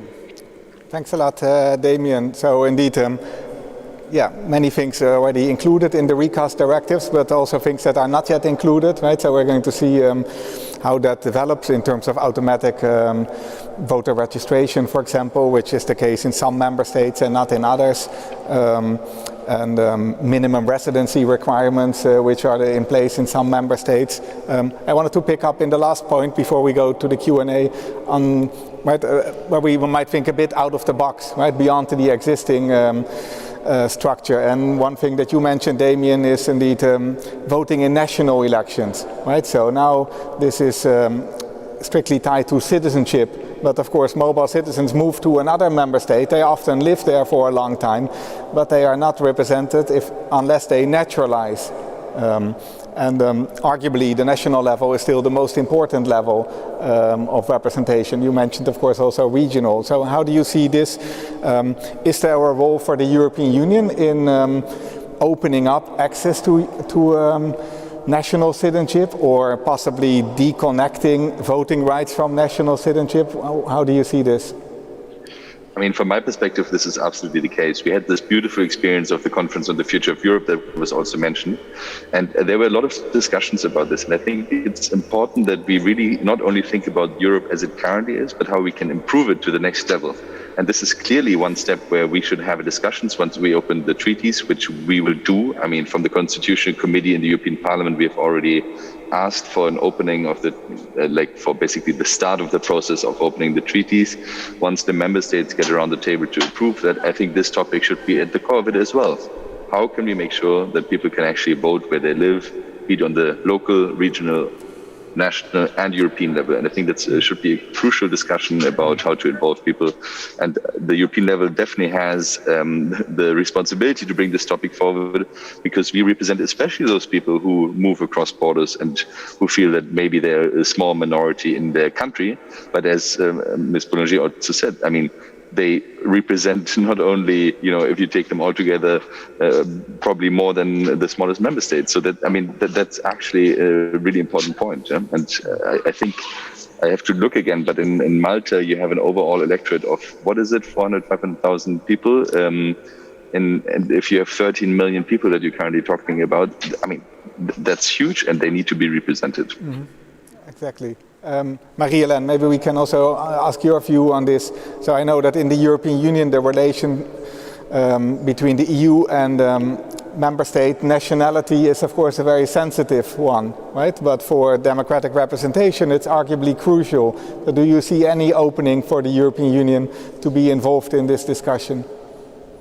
I will definitely remind you a bit the constraints and the framework in which we operate. So first of all, on the competence on nationality, I'm sure you know that the basic rule is that every person holding the nationality of a member state is also an EU citizen. So that's the starting point. And we have a very interesting case law of the Court of Justice on that. So there is this automaticity. You are national of a member state, you are citizen of the EU, and you get your EU citizenship. At the same time, and it has been confirmed by the Court of Justice on multiple occasions, it is for member states, having due regard to EU law, to lay down the condition for the acquisition of their nationality. So, in other words, the condition for obtaining nationality of the member states are regulated by national law, provided that this national law is not in breach of EU law. So that's the basic rule. And then on election, I think it has been said, I can only repeat what has been said by previous speaker, is that while we as Commission obviously repeatedly stressed the importance of having very high democratic standards in election through the Union, our competence to intervene on the basis of the treaty is limited. And both the Charter and the Treaty grant voting rights to mobile EU citizens for municipal and European election, and this on the same condition as national. So those are the concerns we have currently. So on the EU law, in other words, it's for member states, while respecting the EU value, to decide on the composition of the electorate for national election, including referenda. Now, in your question, there are two specific questions. Which is about what I call enfranchisement and disenfranchisement. So the question of should mobile EU citizens have the right to vote in national election in the, I would say, host member states, we understand obviously that this is something which is important because they can be an active member of the society, having exercised their free movement rights, and they are affected by national policies of the country of residence. And what we also see is that from Eurobarometer that we have conducted, for instance, in the framework of the EU citizenship right, is that more than 6 in 10 Europeans consider that this is something which would be justified, that they could have the right to vote in national election and referenda in the country of residence. Now we see that also, we've seen that also in the public consultation in the context of the citizenship report, and this is something that we continue to keep the discussion line open within the limits of the EU competence, which I just explained. Now, about disenfranchisement, which has also been mentioned by speaker in this panel, in the 2020 citizenship report, the Commission also referred to the fact that in some member states, mobile EU citizens, when they leave the country and permanently reside in other country, they can lose their right to vote in national election. And those disenfranchised citizens, they can face exclusion from political life, I would say, in both countries, the country of origin, but also the country of residence. So this is something that the Commission looked at, and the Commission issued some years ago a recommendation urging member states to allow the national to apply to remain registered in the national roll, obviously with a certain link with the country. That's where what I can say at this point in time. Obviously, we continue to monitor the situation, and in the citizenship report, the Commission has called for the member states' consent to abolish disenfranchisement rules. And we continue to follow the situation, and happy to continue the discussion. And this panel is a very interesting opportunity to exchange on this topic. Thanks a lot. So that's very clear. So from an EU perspective, indeed, it's in a way easier to address the disenfranchisement than the enfranchisement, right, in national elections.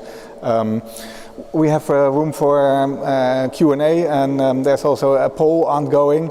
At the moment, most people who are in the online poll seem to favor access to national voting rights through the facilitated naturalization rather than disconnecting voting rights, national voting rights from national citizenship. But before we go to the Q&A, Virginia, your view on if you were to think more out of the box, and maybe briefly, where do we go from here? Okay, thank you very much.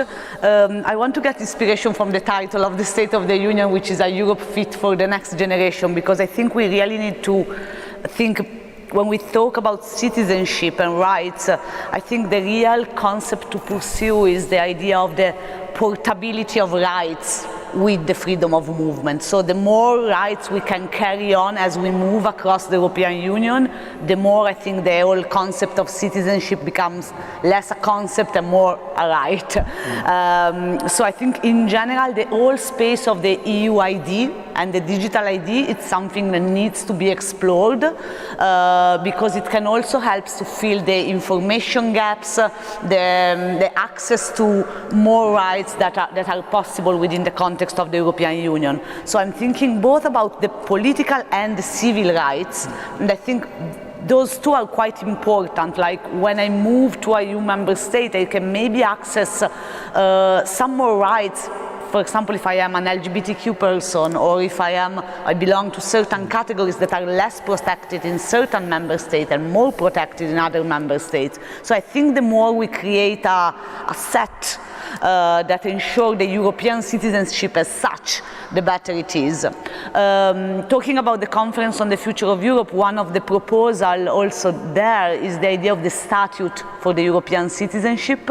It's also object of a recommendation of the Parliament, if I remember correctly. So I think also in general enforcing these type of instruments ultimately enforce the political rights evolution within the different member states.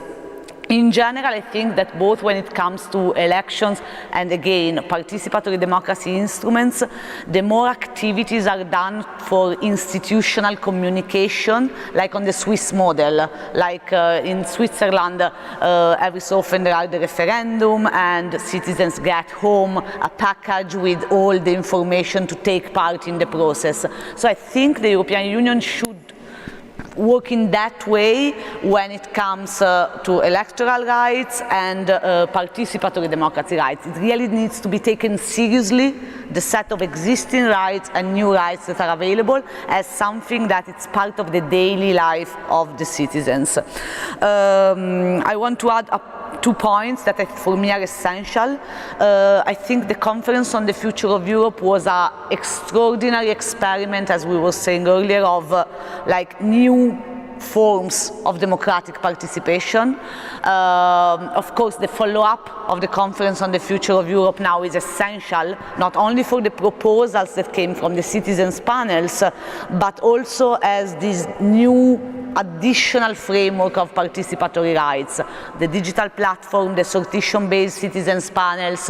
So I think it's quite essential to keep building up on this process, not leaving that as it's called, exercise of participation. I think should become an institutionalized system of participation, which somehow can also cover for some of the slowness that is part of the functioning of the EU, of the role of the nation states over the sovereign system.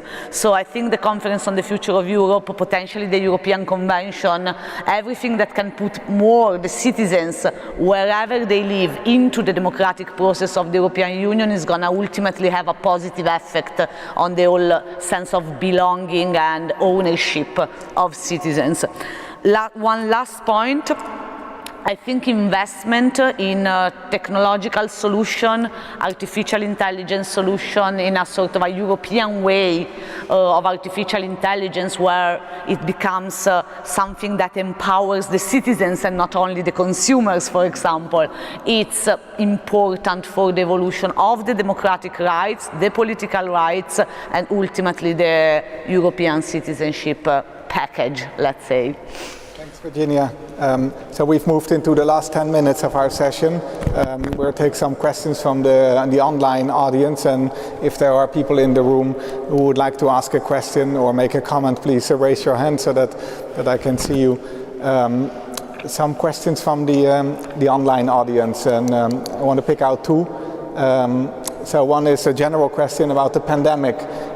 What are some of the challenges that the pandemic has posed to participating for mobile EU citizens, and what can we learn from the emergency actions that member states took to safeguard voting?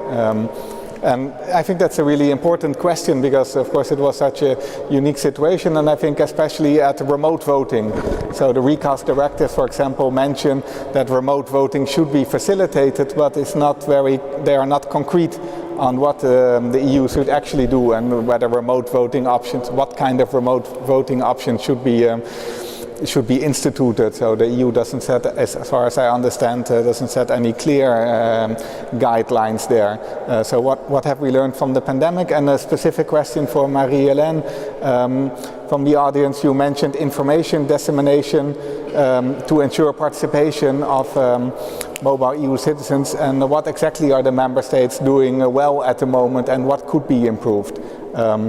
So maybe first a question to you, Damien, on the pandemic. What have we learned from the pandemic, and can we take that experience with us?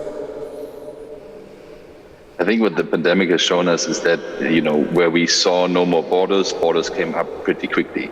And especially if you have voting systems that are built on presence voting, then you have an issue. And that's why we put in the European Parliament election legislation, basically the Electoral Law Act, that postal voting is obligatory in the sense of each country should offer that as one means.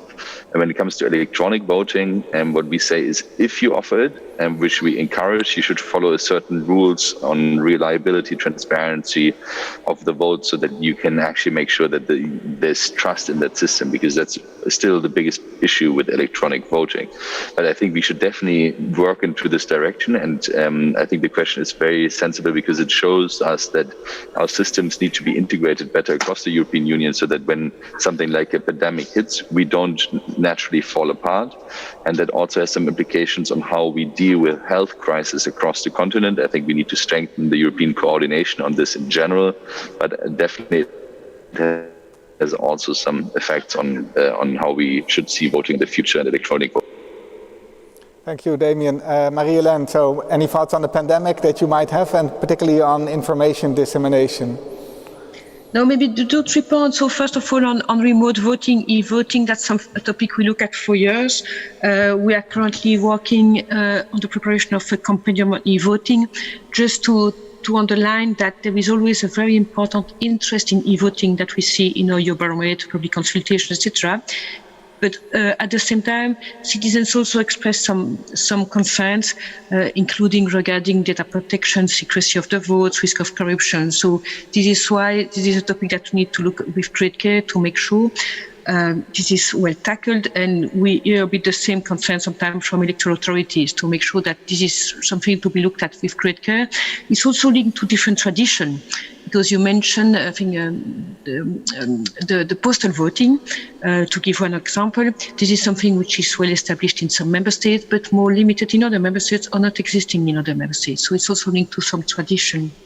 Regarding election and the pandemic, what we did on our side is we have this network of member states where we discussed in the context of the pandemic online, obviously, best practice regarding election during COVID time. And there were interesting approach being developed by member states to really address, I would say, at the same time, the possibility for people to vote and the need for social distancing, etc. So if you're interested, all these exchanges are published on our network, but you see that member states have exchanged on this regularly. And then on the best practice, there are best practice in some member states that have an impact. We have also funded some projects, and we see that these projects really make a difference in terms of the number of people voting, so the effective turnout. And it can be that you have some individual letters or individual message, some communication in the language of the country. Sometimes member states support some community champion that go to the community of mobile EU citizens and can also help them to understand the formalities. So there are many tools, and on our side as Commission, we also fund with our funding program awareness campaign and awareness activities to make sure that people know well what are their rights. Thank you. One last point I just wanted to mention is I think it's good to be aware of the fact that Estonia votes digitally since 2004, I think, which gives them obviously a huge advantage. I mean, 20 years almost of advantage of like improving the system. And that's why I think it's really also a time that we, get our act together and learn from them, implement their best practice, but then also use the time to improve. And I think, just to give you an idea of what the benchmark could be. Yeah? Exactly. So the Estonian example at least shows that it is possible, right? Are there any questions from the audience? Martin de Roes, I see there.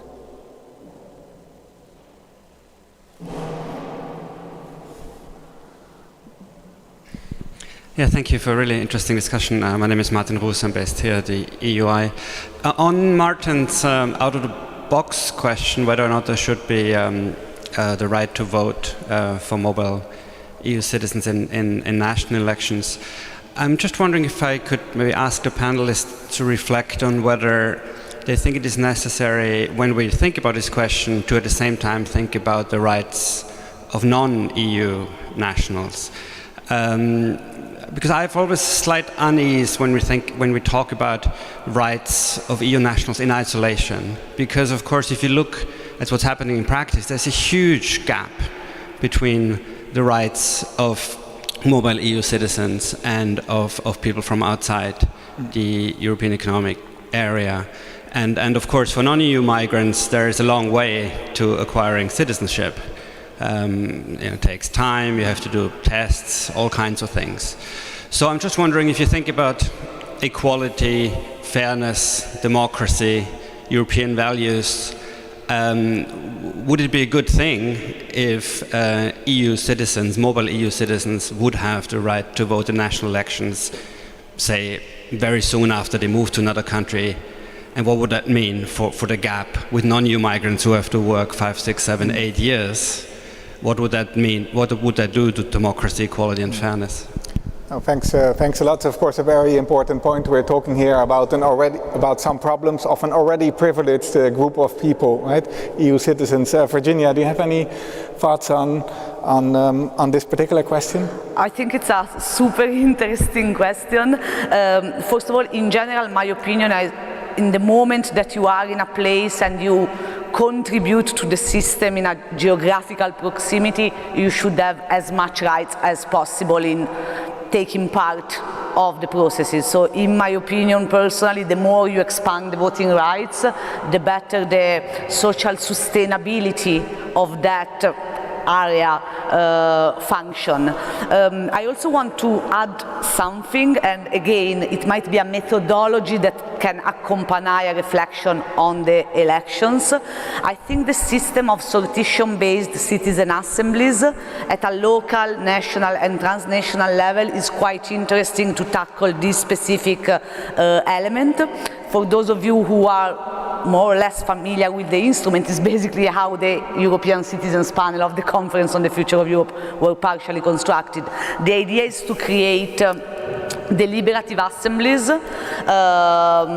sortition in a scientific way, so basically to make sure that all the categories of society are represented in that context. And it's the instrument that was used, for example, in Ireland to come up to the deliberative process, which then led to the reform on abortion, to the referendum on abortion and the egalitarian marriage. It's applied in different states within and outside the European Union, and it's a quite interesting model also, in my opinion, to look at the issue that was just raised on how to involve people that maybe don't have the citizenship rights but are stakeholders, because ultimately a citizen is a stakeholder of a certain territory. And I think looking at that, it's also another way to make sure that democracy is what ultimately is, which is the interest of the citizens in the place that they live in. So indeed, I think when we talk about expanding the voting rights, we should look at beyond the EU borders. At the same time, we should come up with innovative forms of democratic participation on this. Okay, many thanks. Unfortunately, we've reached the end of the session, so thanks a lot to our three panelists for really a stimulating discussion and from joining in from these various parts of the continent. So a good journey to Damien, and thanks a lot to Marie-Hélène for joining from Brussels, and to Virginia for being here. Enjoy the rest of the conference. The next panel will start in 15 minutes on EU conditionality in the Western Balkans here in this beautiful room. So thanks a lot for your attention, everyone. Thanks again, and sorry for being so mobile. Bye-bye. Thank you very much. Very interesting.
Would you kindly take your seat, please? We're going to start the last session. Thank you.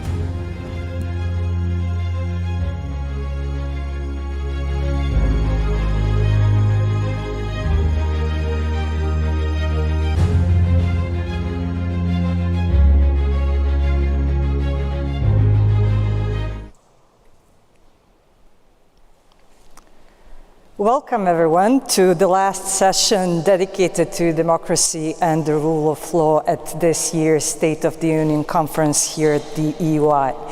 Today's session is entitled EU Conditionality in the Western Balkans and the Implications for the Rule of Law.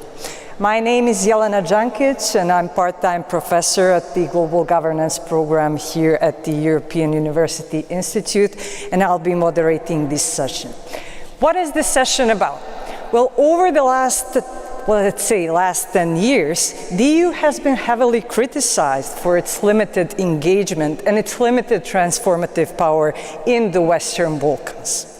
Political and financial incentives that have been used in earlier enlargement rounds have been proven to be ineffective or even, in some cases, counterproductive.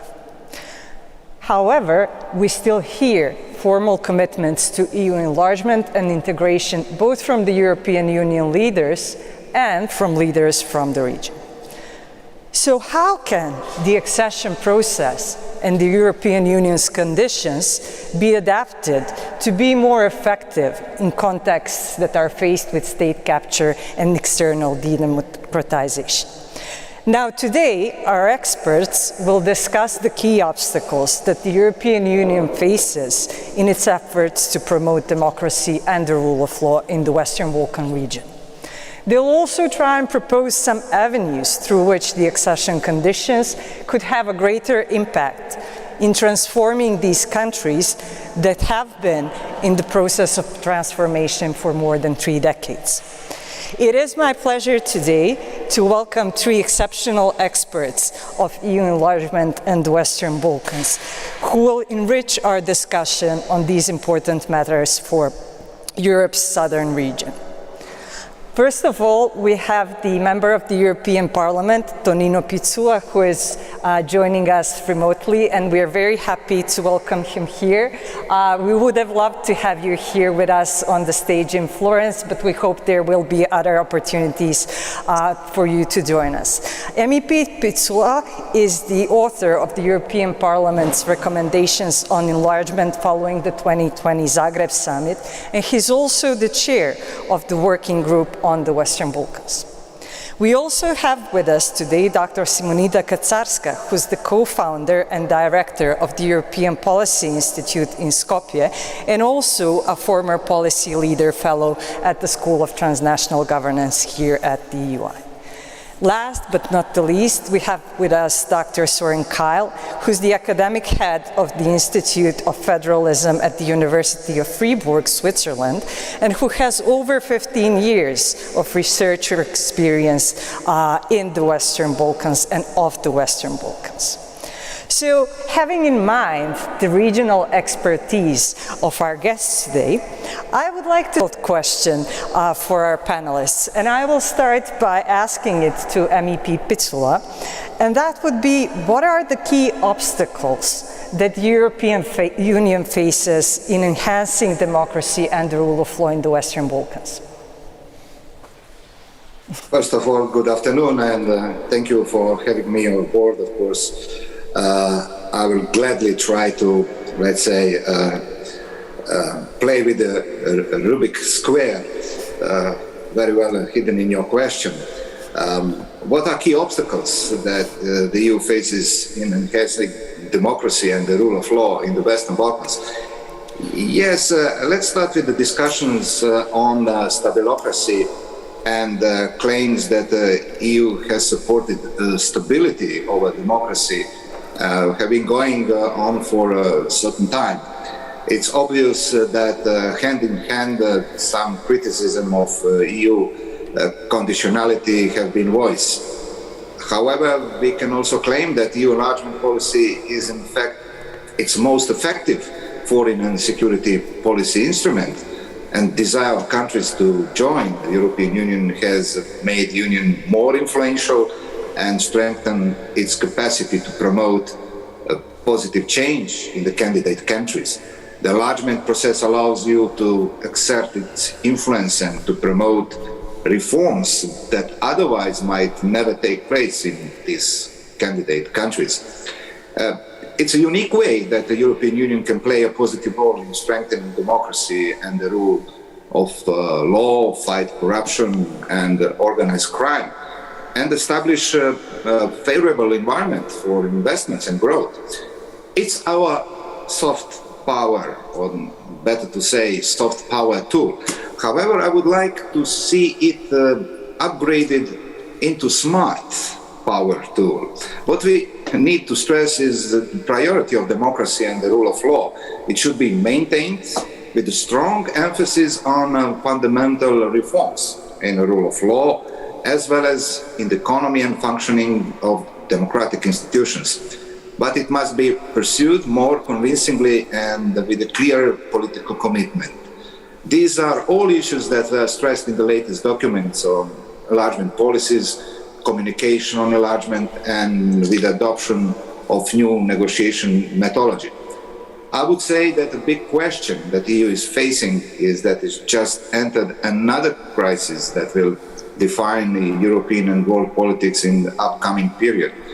However, it can bring opportunity to enlargement, as even the skeptic EU member states are starting to realize the importance of our immediate neighborhood, hand in hand with geopolitics. A problem plus is also foreign interference in the region, not only through disinformation, but also through their investments, which brings leverage. Russia, China, but some other countries strategically prefers to do business without asking additional questions. Therefore, certain EU standards, particularly social and environmental ones, are being neglected. Despite this, the Union is, so to say, a natural choice for the Western Balkans, whose population is clearly pro-European. However, many citizens are disappointed with the state of play, and we have seen recently that in Serbia, for example, for the first time, there is no majority for EU membership. Of course, these are warning signs that need to be addressed, otherwise negative trends will continue. And recent report by the European Court of Auditors was very blunt by stressing that the key reason for this is insufficient domestic political will to drive the necessary reforms. Unfortunately, certain political leaders in the region favor status quo. They prefer to keep business as usual, and for me this kind of mentality is crucially damaging to the credibility of enlargement process. It definitely proves to be significant obstacles for advancement progressing on the EU path of these countries, and the EU must not undermine all that risks. Thank you so much, Picula. Dr. Kaczarska, we've heard that the political elites are insufficiently willing to push the process of EU enlargement forward, and that is one of the key obstacles for successful political and economic transition of these countries. How do you see the key obstacles yourself from the sector in which you're working? Thanks, Jelena. I think there's many layers in which we can identify the problems or the key obstacles that the EU is facing. There's a lot on the EU side, but there's also question marks as to the political commitment of the political elites at the national level or in the region as well. But I'll start with a couple on the EU side that I see as crucial on the EU side, and then I'll move on to the region. I just came from the panel on Normative Power Europe, and there was a lot of discussion there on the EU being based as a rule-based order, but there was a lot of discussion on trade and competition. When we talk democracy and the rule of law in the manner that is discussed in enlargement, the EU's toolbox is also not the most ideal. The instruments that the EU has at its disposal in this enlargement are not as developed as what we would have in other areas of the actual acquis. The Commission has on several occasions, at least last in 2018, announced detailed roadmaps for the rule of law for most of the countries of the Western Balkans that have not been materialized since. We've not seen them actually implemented, as we have not seen the new accession methodology, which was also adopted into 2020. So there is, I would argue, to start with, there is a problem with the toolbox. These problems might be related primarily to the political will that you mentioned. Maybe there is no will for an actual toolbox to be implemented, but we have to start with the competences of the Union, and this makes it very difficult for the Commission at times also to engage with these future member states, because we have to also understand that this is the relationship with the Western Balkans is the relationship with the countries that have been, at least up until recently, the only ones offered the perspective of membership as such. This brings me to the second key obstacle in the way that you frame it, or the big challenge that was also raised here in this room this morning on the other panel or down the road. And this is the role that the EU has obtained more recently as a more geopolitical power rather than a more transformative actor, which it was in the 1990s and possibly up until the mid-2000s in the case of the previous enlargement.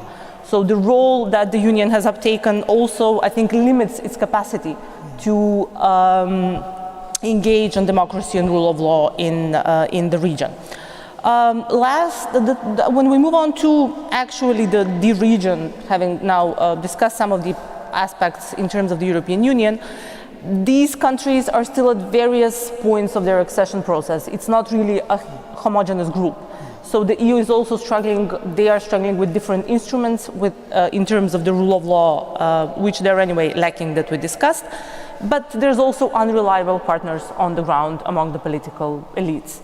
We see a diversity in the region between countries that may be overly dependent on the EU's engagement and countries which are overly, at times even enthusiastic to align with most of the EU policies, at least formally.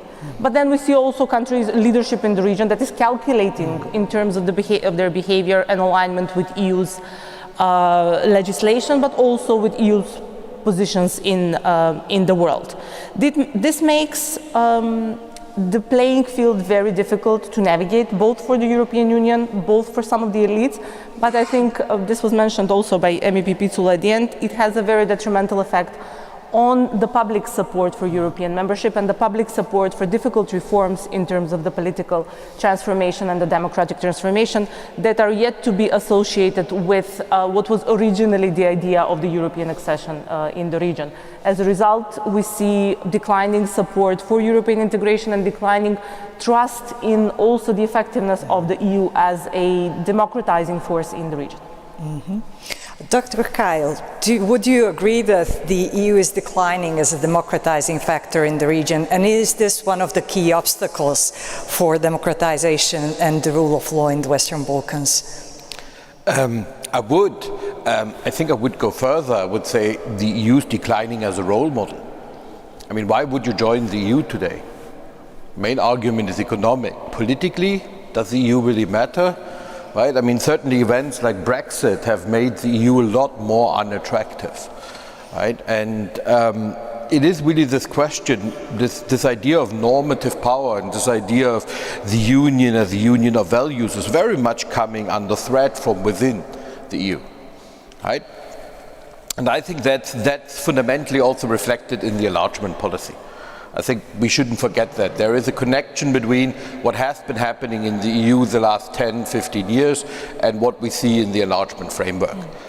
We've seen the EU in a series of crises, probably beginning with the financial crisis, 2008, 2009, and then we have Brexit, we have refugee crisis, we have all kinds of series of crises which are continuing today with events in Ukraine. And I think these crises make the EU more unattractive as a model to join. Now, you might say, hold on, these countries still want to join, and in many respects the EU is still one of the largest economic players, offers a certain sense of security and a lot of advantages.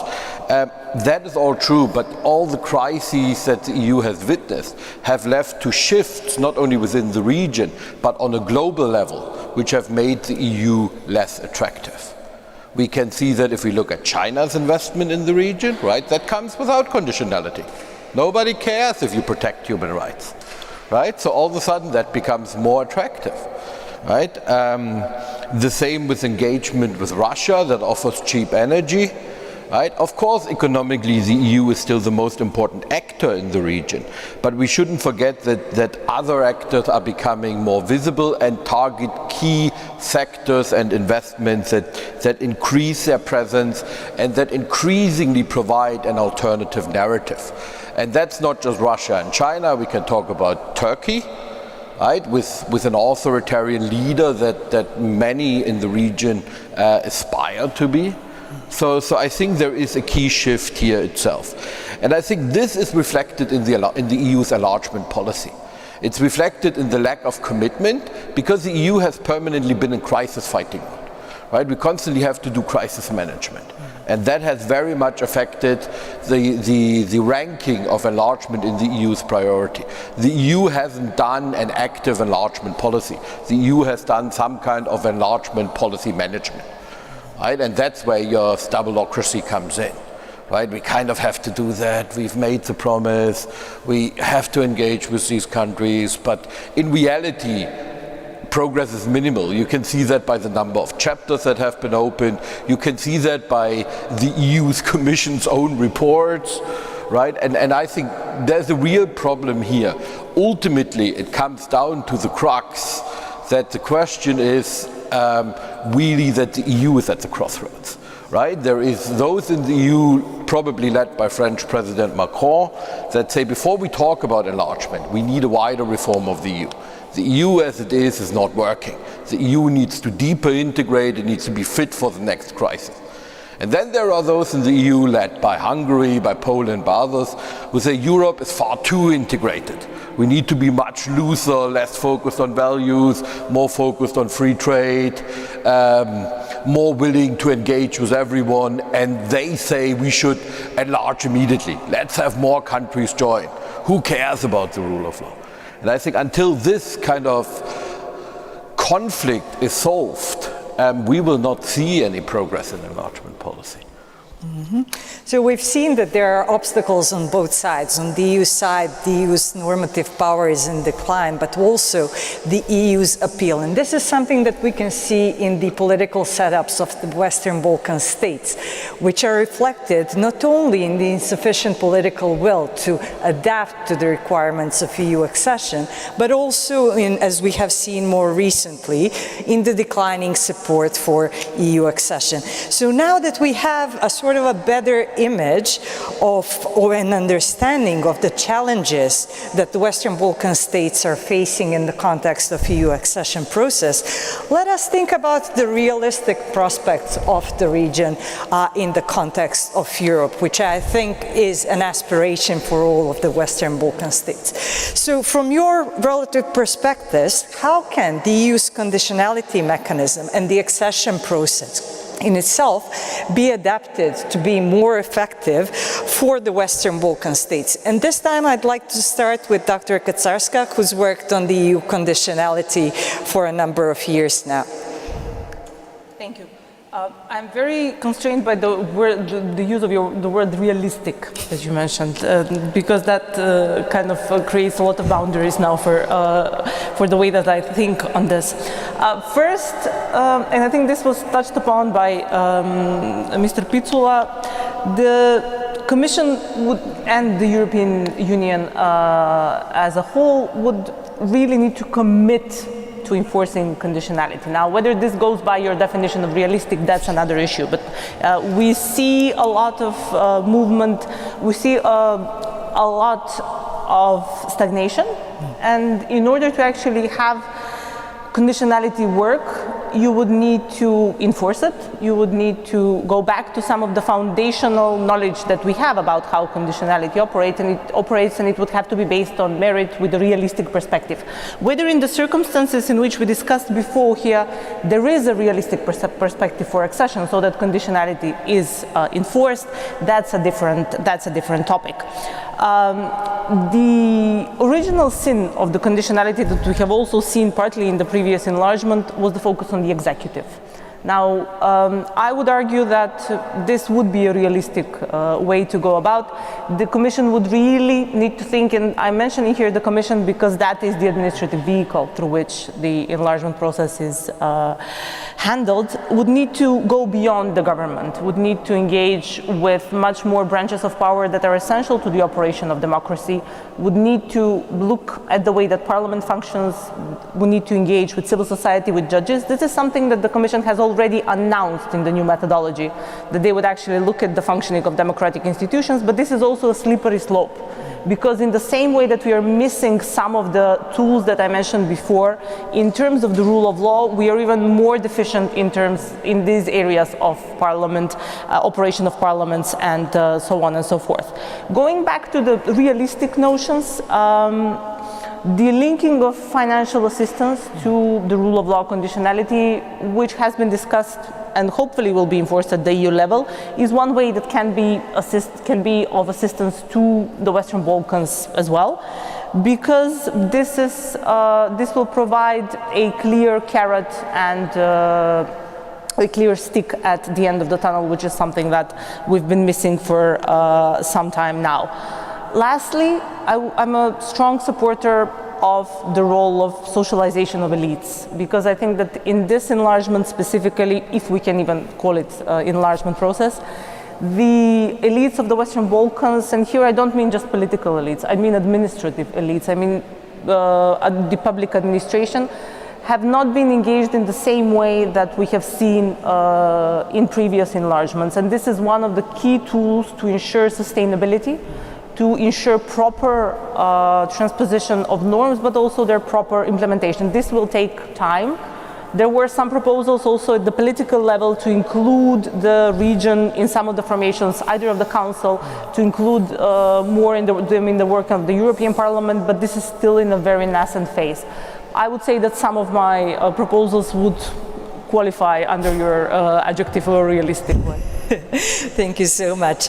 MEP Fiesolana, would the engagement of administrative elites enhance or be one of the mechanisms to enhance the conditionality of the European Union, or would you see it in a different light? I agree in many aspects with Dr. Kacarska, but generally speaking, I believe that certain reservability of the negotiation process which already exists shall be and must be strengthened by developing more precise benchmarks and a revision process to enhance the credibility of the negotiations and enhance somehow corrective mechanisms. And the emphasis should be put on political and financial conditionality. I think that's the language political elite understands the best, with a clear link to progress in implementing the measures assumed in the negotiations in glorious chapters 23-24, namely rule of law, corruption, organized crime, and respect of human rights, and especially media freedom. A certain examination of legislation covered of these chapters should start when candidate status is granted, and use of all available instruments of the process should be further explored to strengthen EU leverage in these two chapters. That's the area where European Union should put the most efforts and where the link between progress and funding is the strongest. And coming back to the core of the question, European Union steps up actions to promote and protect the rule of law, human rights and democracy with its border, including with the annual rule of law report. But we must go even further concerning future EU members and their justice system, anti-corruption frameworks, media pluralism, media freedom, and institutional checks and balances. Rule of law reporting for enlargement countries must be significantly strengthened and fully embedded into policy and funding decisions.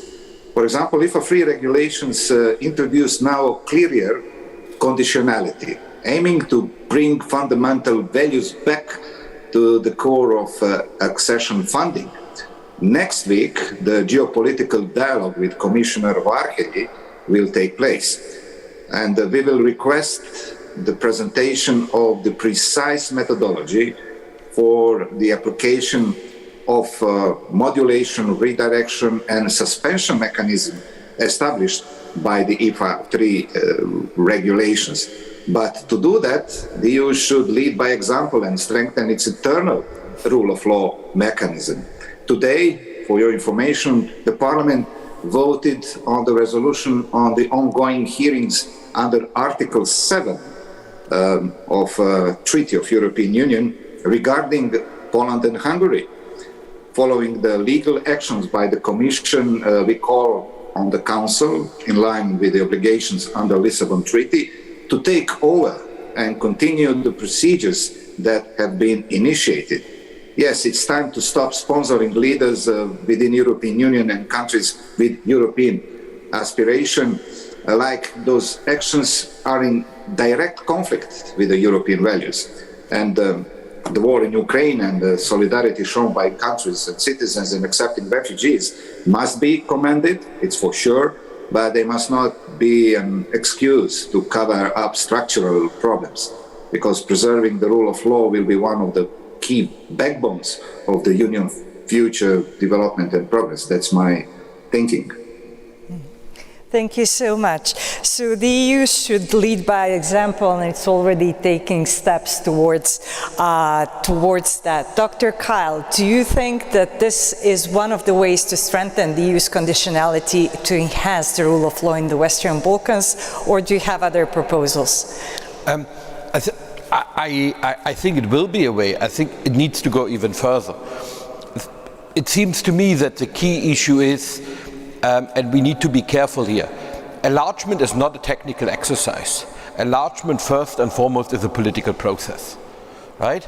And we can talk about conditionality and we can talk about meeting membership criteria. I can think of a whole list of EU member states that did not meet criteria and joined the EU nevertheless, including countries whose internal borders are divided, including countries who did not meet the rule of law requirements, including countries who, didn't become the Celtic tiger until they joined the EU. So to pretend that this is a technical exercise and here is the criteria and when you meet them you can join, I think is an illusion. First of all, enlargement is a political process. And it seems to me the most important thing the EU needs to do to strengthen enlargement is to have a real commitment to it, to have a real clear message: this is important to us, and countries that meet the criteria, countries that engage with the process, countries that stick to European values will be integrated. And at the moment the EU is not doing that. I mean, North Macedonia is the best example. North Macedonia has literally done everything the EU has asked for. The country changed its name. I mean, we shouldn't underestimate how fundamental this is for the sovereignty of a country, to say we will change our name so we can progress in our journey towards European membership. And what did the EU do? Absolutely nothing, right?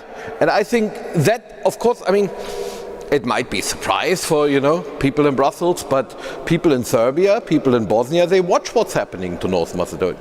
They say, why should I reform when those North Macedonia, I mean, it costs Zaev his job to implement these reforms, right? And these leaders look at North Macedonia and say, why should I do these reforms with all the political costs when there's nothing I get in return? I'm not going to be the prime minister or president that will get my country into the EU. I don't know if we'll ever make it to the EU because I don't think Brussels is really committed. So for me, we can talk about all the technical issues, and I completely agree with what has been discussed about strengthening the rule of law, about financial incentives, about giving clear rewards to reforms. But the first and foremost important step is that the EU says this is important for us. This is something that's high on our agenda. This is something we want to push, even go as far as commit to a timeline. So if countries fulfill the necessary requirements, here is the timeline by when they can become members. Right? Not the speculative date. I mean, I think, when they started speculating date, I think Montenegro joined about 4 times since, the speculation on dates started. But say, here's a clear time frame. if you fulfill if you fulfill the reforms, if you fulfill the requirements, you will be able to join then. And it seems to me this is key. The technical bits will then come. They will come because a clear commitment will be followed by reforms. Thank you so much. So we've heard a lot of interesting proposals on how to reform the conditionality mechanism and push these countries closer to the European Union. But I was wondering how feasible are those proposals given the current context? The conflict in Ukraine has showed us that the Western Balkan region is at the crossroads of multiple, and we've heard that in a couple of comments today, multiple and often conflicting political influences. And our poll suggests that the conflict in the Ukraine is likely to slow down the EU accession prospects of the Western Balkans. So what is, in your opinion, or what is your opinion on how this new global situation will affect the EU enlargement process? Can the EU's role be strengthened to have a greater impact on the region, or should there be other developments and effects that will drive this region closer to or further away from the region? MEP Pizzula, I think I would like to hear from you first on this one. Yeah, a lot has been said about how, for example, COVID-19 and aggression on Ukraine has slowed down EU enlargement progress. Well, that's not the whole true. The process has been lagging since 2004, Big Bang, when 10 new members were introduced to the European Union at once.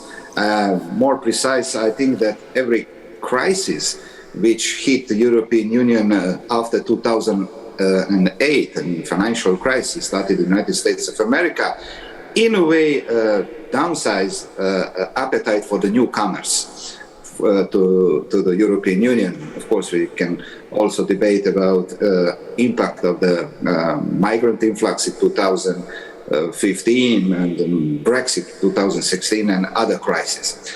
And well, Western Balkan is a region where consequences of the Russian aggression on Ukraine have caused political turbulences in several countries. And I'm starting from Serbia, which is still not aligned with the EU sanctions and has a lowest level of alignment with the EU common foreign and security policy among the countries in the region. The April 3rd election campaign was marked with pro-Russian narrative of some of the ruling and extreme right parties, and pro-government media in a way resembles Russia propaganda.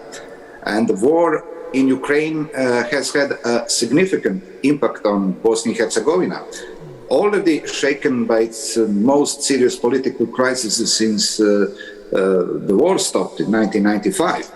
BNH aligned with the EU statements, yet after pro-Kremlin stances expressed by the leader of Republika Srpska, Mr. Dodik, has not aligned with sanctions. We also witnessed political maneuvers in Montenegro, but eventually Podgorica adopted the sanctions. In all of the recent European Parliament resolutions on Ukraine, we deplored the non-alignment of certain EU candidate countries with the EU sanctions. European Parliament called for establishment a clear plan of actions vis-à-vis non-EU countries that are facilitating the invasion of sanctions to Russian Federation. I think alignment with the EU common foreign and security policy should have implications on advancing on the accession path.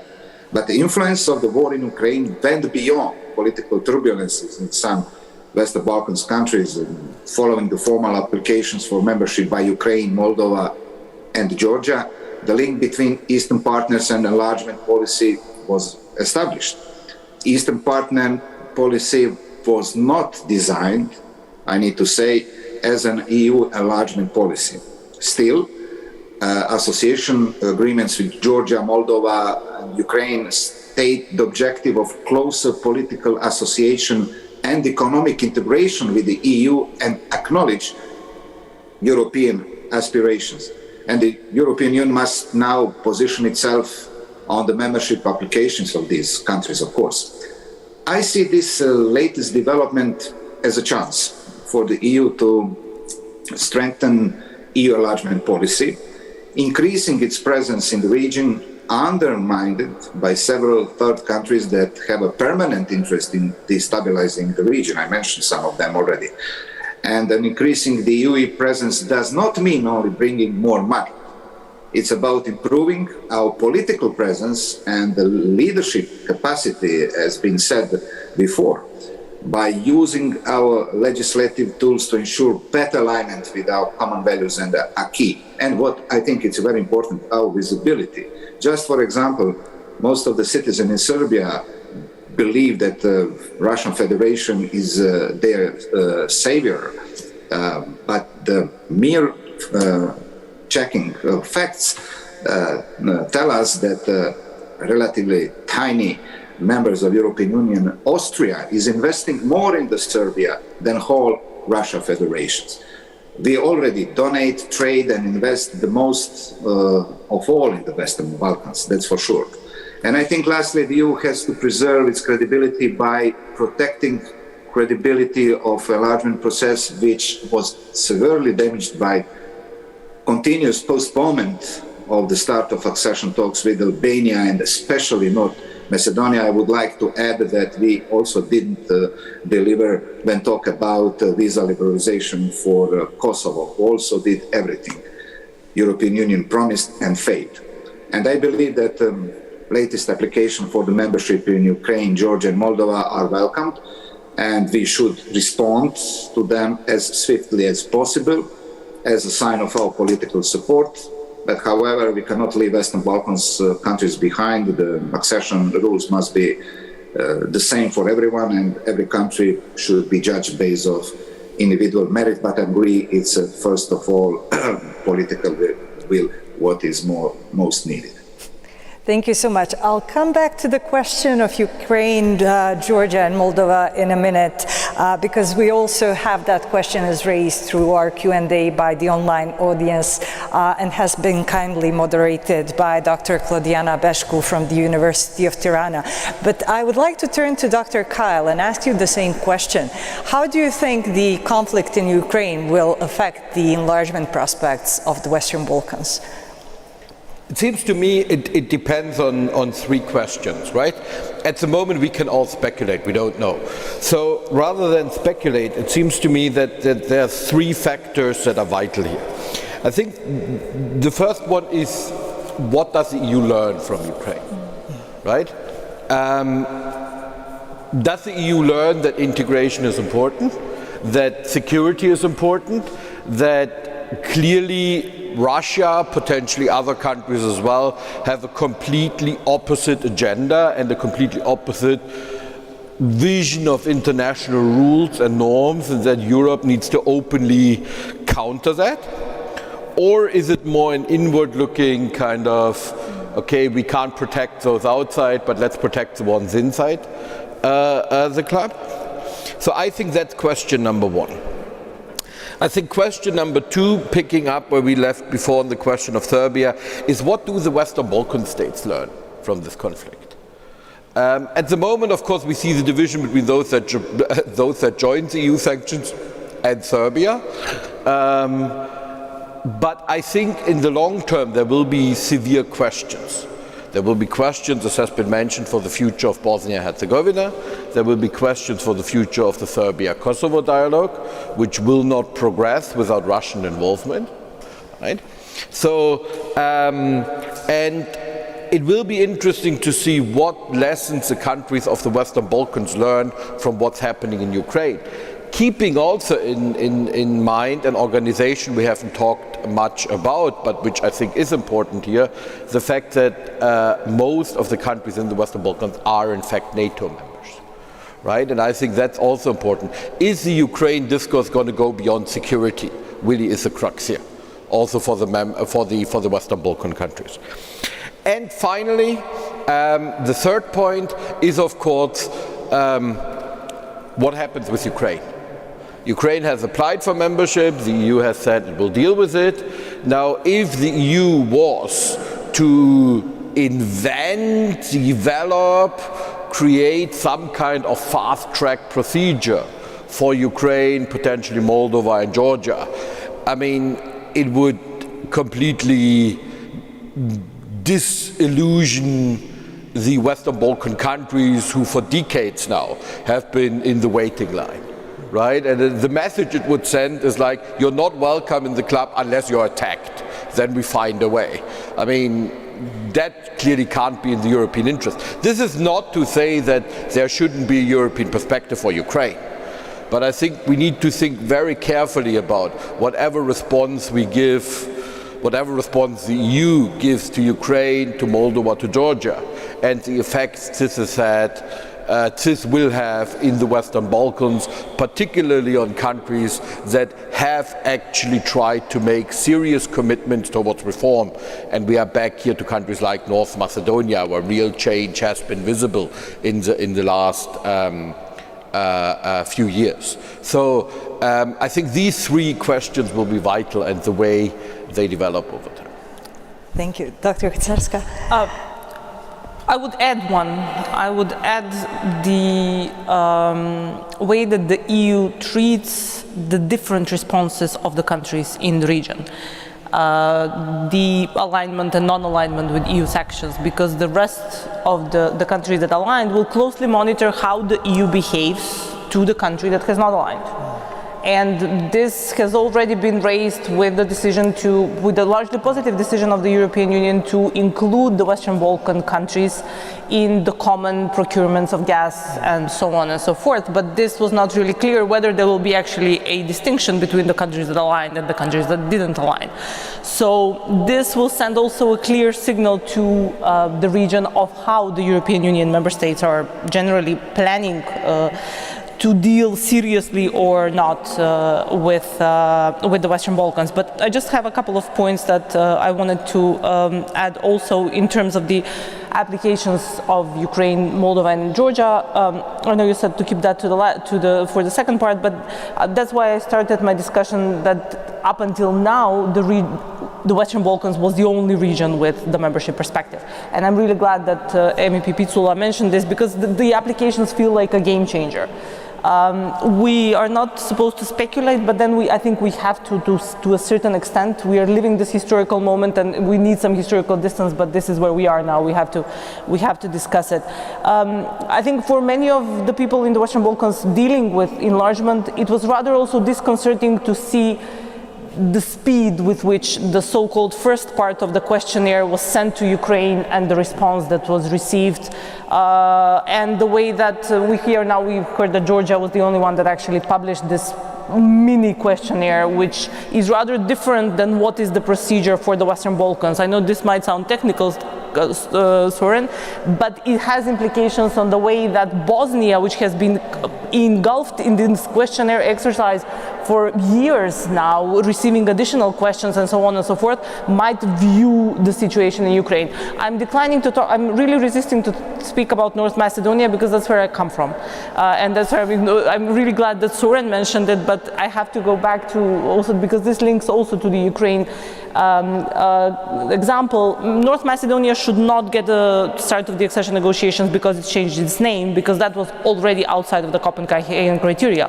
It should start the accession negotiations because it's as well aligned with the EU acquis, again technical stuff, but that's where the EU is, as comparable with Serbia and Montenegro. So if you're at the stage of alignment, which is similar to a country that has opened 30 chapters, then you should probably start the accession negotiations. And there was a surprise among the population of how will the EU now deal with us. If we are all, let's say, very colloquially in the same group, then what will this mean for the whole enlargement process? The likelihood of many people discussing this is that it might likely be even more watered down than what it has been the case so far, and that we might end up on a further lingering path to a never-ending accession, probably. Now, on that note, will the path, and that's one of the questions from our online audience, will this path to EU accession be never ending, or is it realistic in the next 10 years? We've also heard of proposals to, instead of offering the Western Balkan states, to offer them some sort of associate status. So I'd start with MEP Pitsula and ask you, to what extent is this something that's being discussed at the EU level? About further enlargement and how to react on this set of the applications for the enlargement.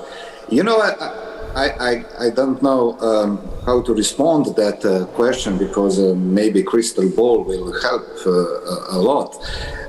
I don't know when next first applicant country will access the European Union, but I'm sure of one thing. I guess that European Union will look like different than now. It's very hard to say what changes within the European Union we need to undertake in order to prepare European Union for the next comers, for the first new candidate country, which will be our next member states. It's very hard to say, but this week we hosted Italian Prime Minister Mario Draghi, who is now in charge of the Italian government, and he made a very interesting speech with a couple of the very intriguing ideas how to adapt on these fast changing circumstances. And he said that we need some kind of pragmatic federalism to be introduced within the European Union in order to keep our vision alive, because I'm agree with Mario Draghi, all of history of European Union is a history of enlargement, starting 6 countries coping how to deal with coal and the steel, and now we got 27 member states. So it's a very intriguing idea, but it's necessary to change a treaty of European Union if we want to accommodate some of these bold ideas coming not only from Mario Draghi, but other who is in favor of the further enlargement. It's not easy to do, and for me, I think it's ongoing process which need to take a stock of previous failure and mistakes we've done in that process. But really, this is a period when many taboos fell off the table. Just check the Germany and the politics of Prime Minister Scholz, who changed course of action in Germany, not only foreign policy for 180 degrees. So I think that the European Union must get rid of some taboos and, of course, to open the area for the new incentives and, of course, to rethink what to do with enlargement. Enlargement must not be some kind of the side politics. It must be again some part of the mainstream of the politics, and I think that's that. So we need to be much bolder when think about newcomers. So that the practice is telling us that it's not easy to leave European Union. We can of course talk about Brexit experience, but of course it's not easy to enter the European Union in third decade of the 21st century. It seems to me that it was much easier to form European economic community in the mid-50s than to be part or access European Union in third decade of the 21st century. Thank you so much. Dr. Kaczarska, you mentioned the idea of phasing in the Western Balkans into the EU by granting the countries some associate statuses in different institutions. Could you tell us a little bit more about those ideas and where they come from, and to what extent can they be beneficial for the accession of these countries? Probably the source of these ideas is the stalemate. It's the need from the region to actually create pressure to the European Union institutions to engage more meaningfully and within our lifetime, because most of us working on European accession in the region feel that we have spent maybe 2 decades lingering in the same place. So that's probably the original source of it. There's many ideas floating around. There was even the proposal from the French government, the French non-paper on the revision of the methodology, already proposed a lot of inclusion of the region in the sectoral policies depending on their advancement in specific policy areas. This was something that was already hinted upon in the revised enlargement strategy of 2018, but didn't materialize. There are currently a lot of ideas from think tanks in terms of possibly revising some of the modes of enlargement, whether they range from contested ideas from including possibly the region first in some form of an economic area, and now there's an initiative in the region also to think of possibly ways in which the member states could be discouraged from the fact that you would have 33 at the table. So to think of more phasing in or more advanced sectoral integration processes that would allow the countries also to benefit from the EU accession process, but these are very much still under discussion with the European Commission. The big question that a lot of us have and this goes back to your core question of the realistic, is how much does the region, with a lot of ideas on how to move or to go beyond this stalemate, might create a premise for the European Union to further down postpone enlargement or to rethink the way that this is done. Because I think we are at a stage at which rather than rethinking, a lot of doing is needed, as was also mentioned here, primarily through political will. Thank you very much. We have time for 1 or 2 questions from the audience. Yes. Thank you. My name is Virginia Fiume. I'm the president of the Citizens Movement Humans. We recently had our Congress in Warsaw, and I think one lesson that we can draw from Poland is the tight connection between rule of law, democracy, and civil rights and fundamental rights on such matters such as abortion or LGBTQ communities. So I was wondering if and how you see also this perspective in the reasoning that you're making, because I think rule of law and civil rights somehow tends to go hand in hand. So I was wondering how do you see that part, which pertains also a bit to Ukraine as well, of course. So it's a broader discourse. Thank you very much. Thank you so much. Dr. Kyle, would you like to address that question? Yeah, I mean, I think where we see this connection most obviously is in this so-called authoritarian revival, right? And I purposely use the term revival because we shouldn't pretend the countries of the Western Balkans ever were glorious democracies. I think many of them, or some of them, were on a good way, but they weren't there. We're just seeing basically a return to, what we've seen before.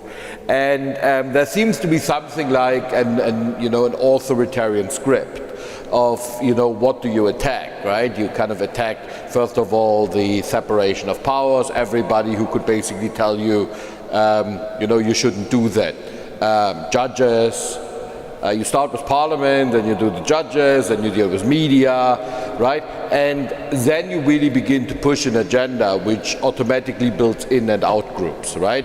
The typical populist playbook is at play here, right? And that very much affects fundamental rights. We see that in Serbia, where we have an openly gay prime minister, but she's not allowed to talk about sexuality, right? Because this is something that's seen by the government, the ruling elites, as something we don't want to promote that, right? So, and we see that very much in other parts of the country as well, where there seems to be this pattern following an authoritarian playbook, and as you see a downturn in the rule of law, a downturn in certain democratic rights, it ultimately will affect fundamental rights. Where the groups that feel those fundamental rights breaches first are minority groups. And minorities here in the wide sense, they are not specifically ethnic minorities. They may be sexual minorities, they may be political minorities, right? But they are the ones who are excluded from the system first, right? First subtly, but eventually manifestly, permanently excluded from wider political discussion and basically completely marginalized and stigmatized. And that's not something in the Balkans, as you have said. We see that in Poland, we see that in Hungary.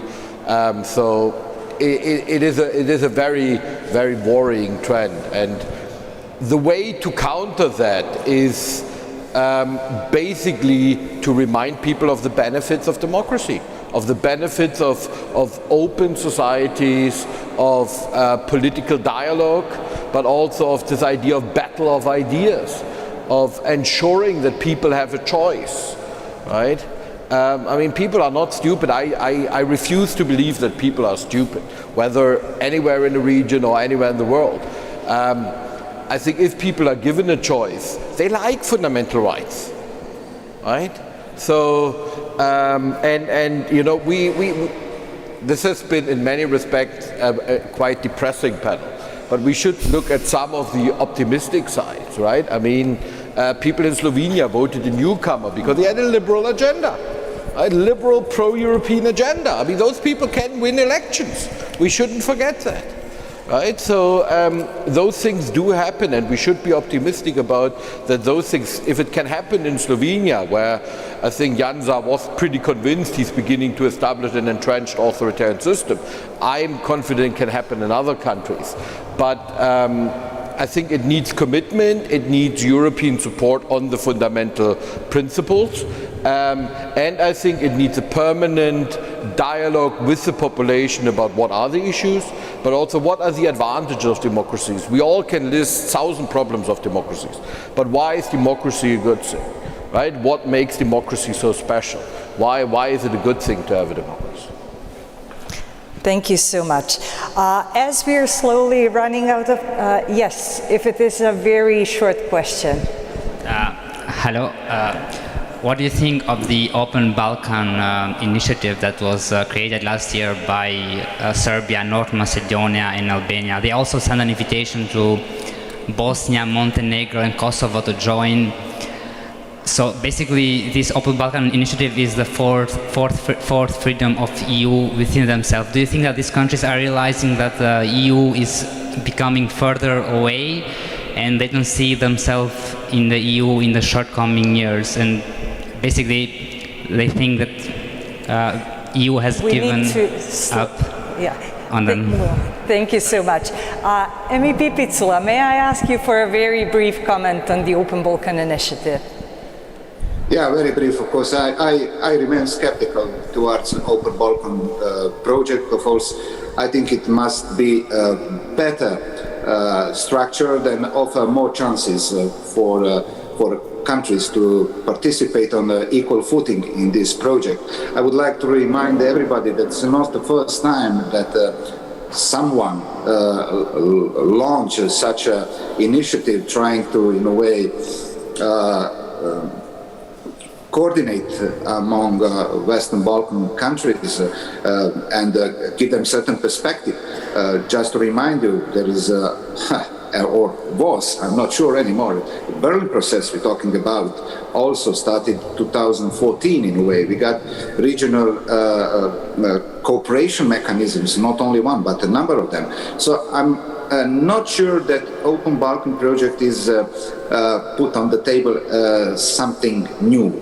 For me, it's questionable if a country which got a really and serious open problem with its immediate neighborhood and, in a way, disputes which might affect the international position.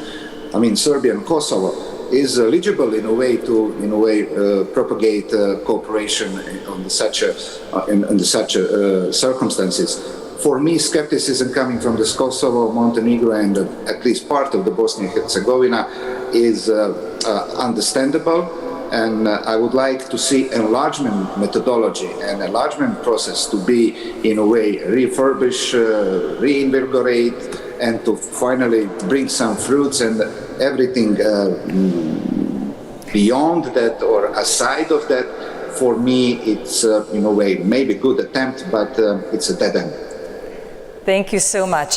Thank you to all of our speakers. Thank you to our moderator, Claudiana Beshku, and thanks to everyone who's attended this panel. I'm sure that in the coming days and in the future, we will hear far more discussions on the European perspectives of the Western Balkans. So with this, we conclude this panel and the first official day of the State of the Union. Thank you.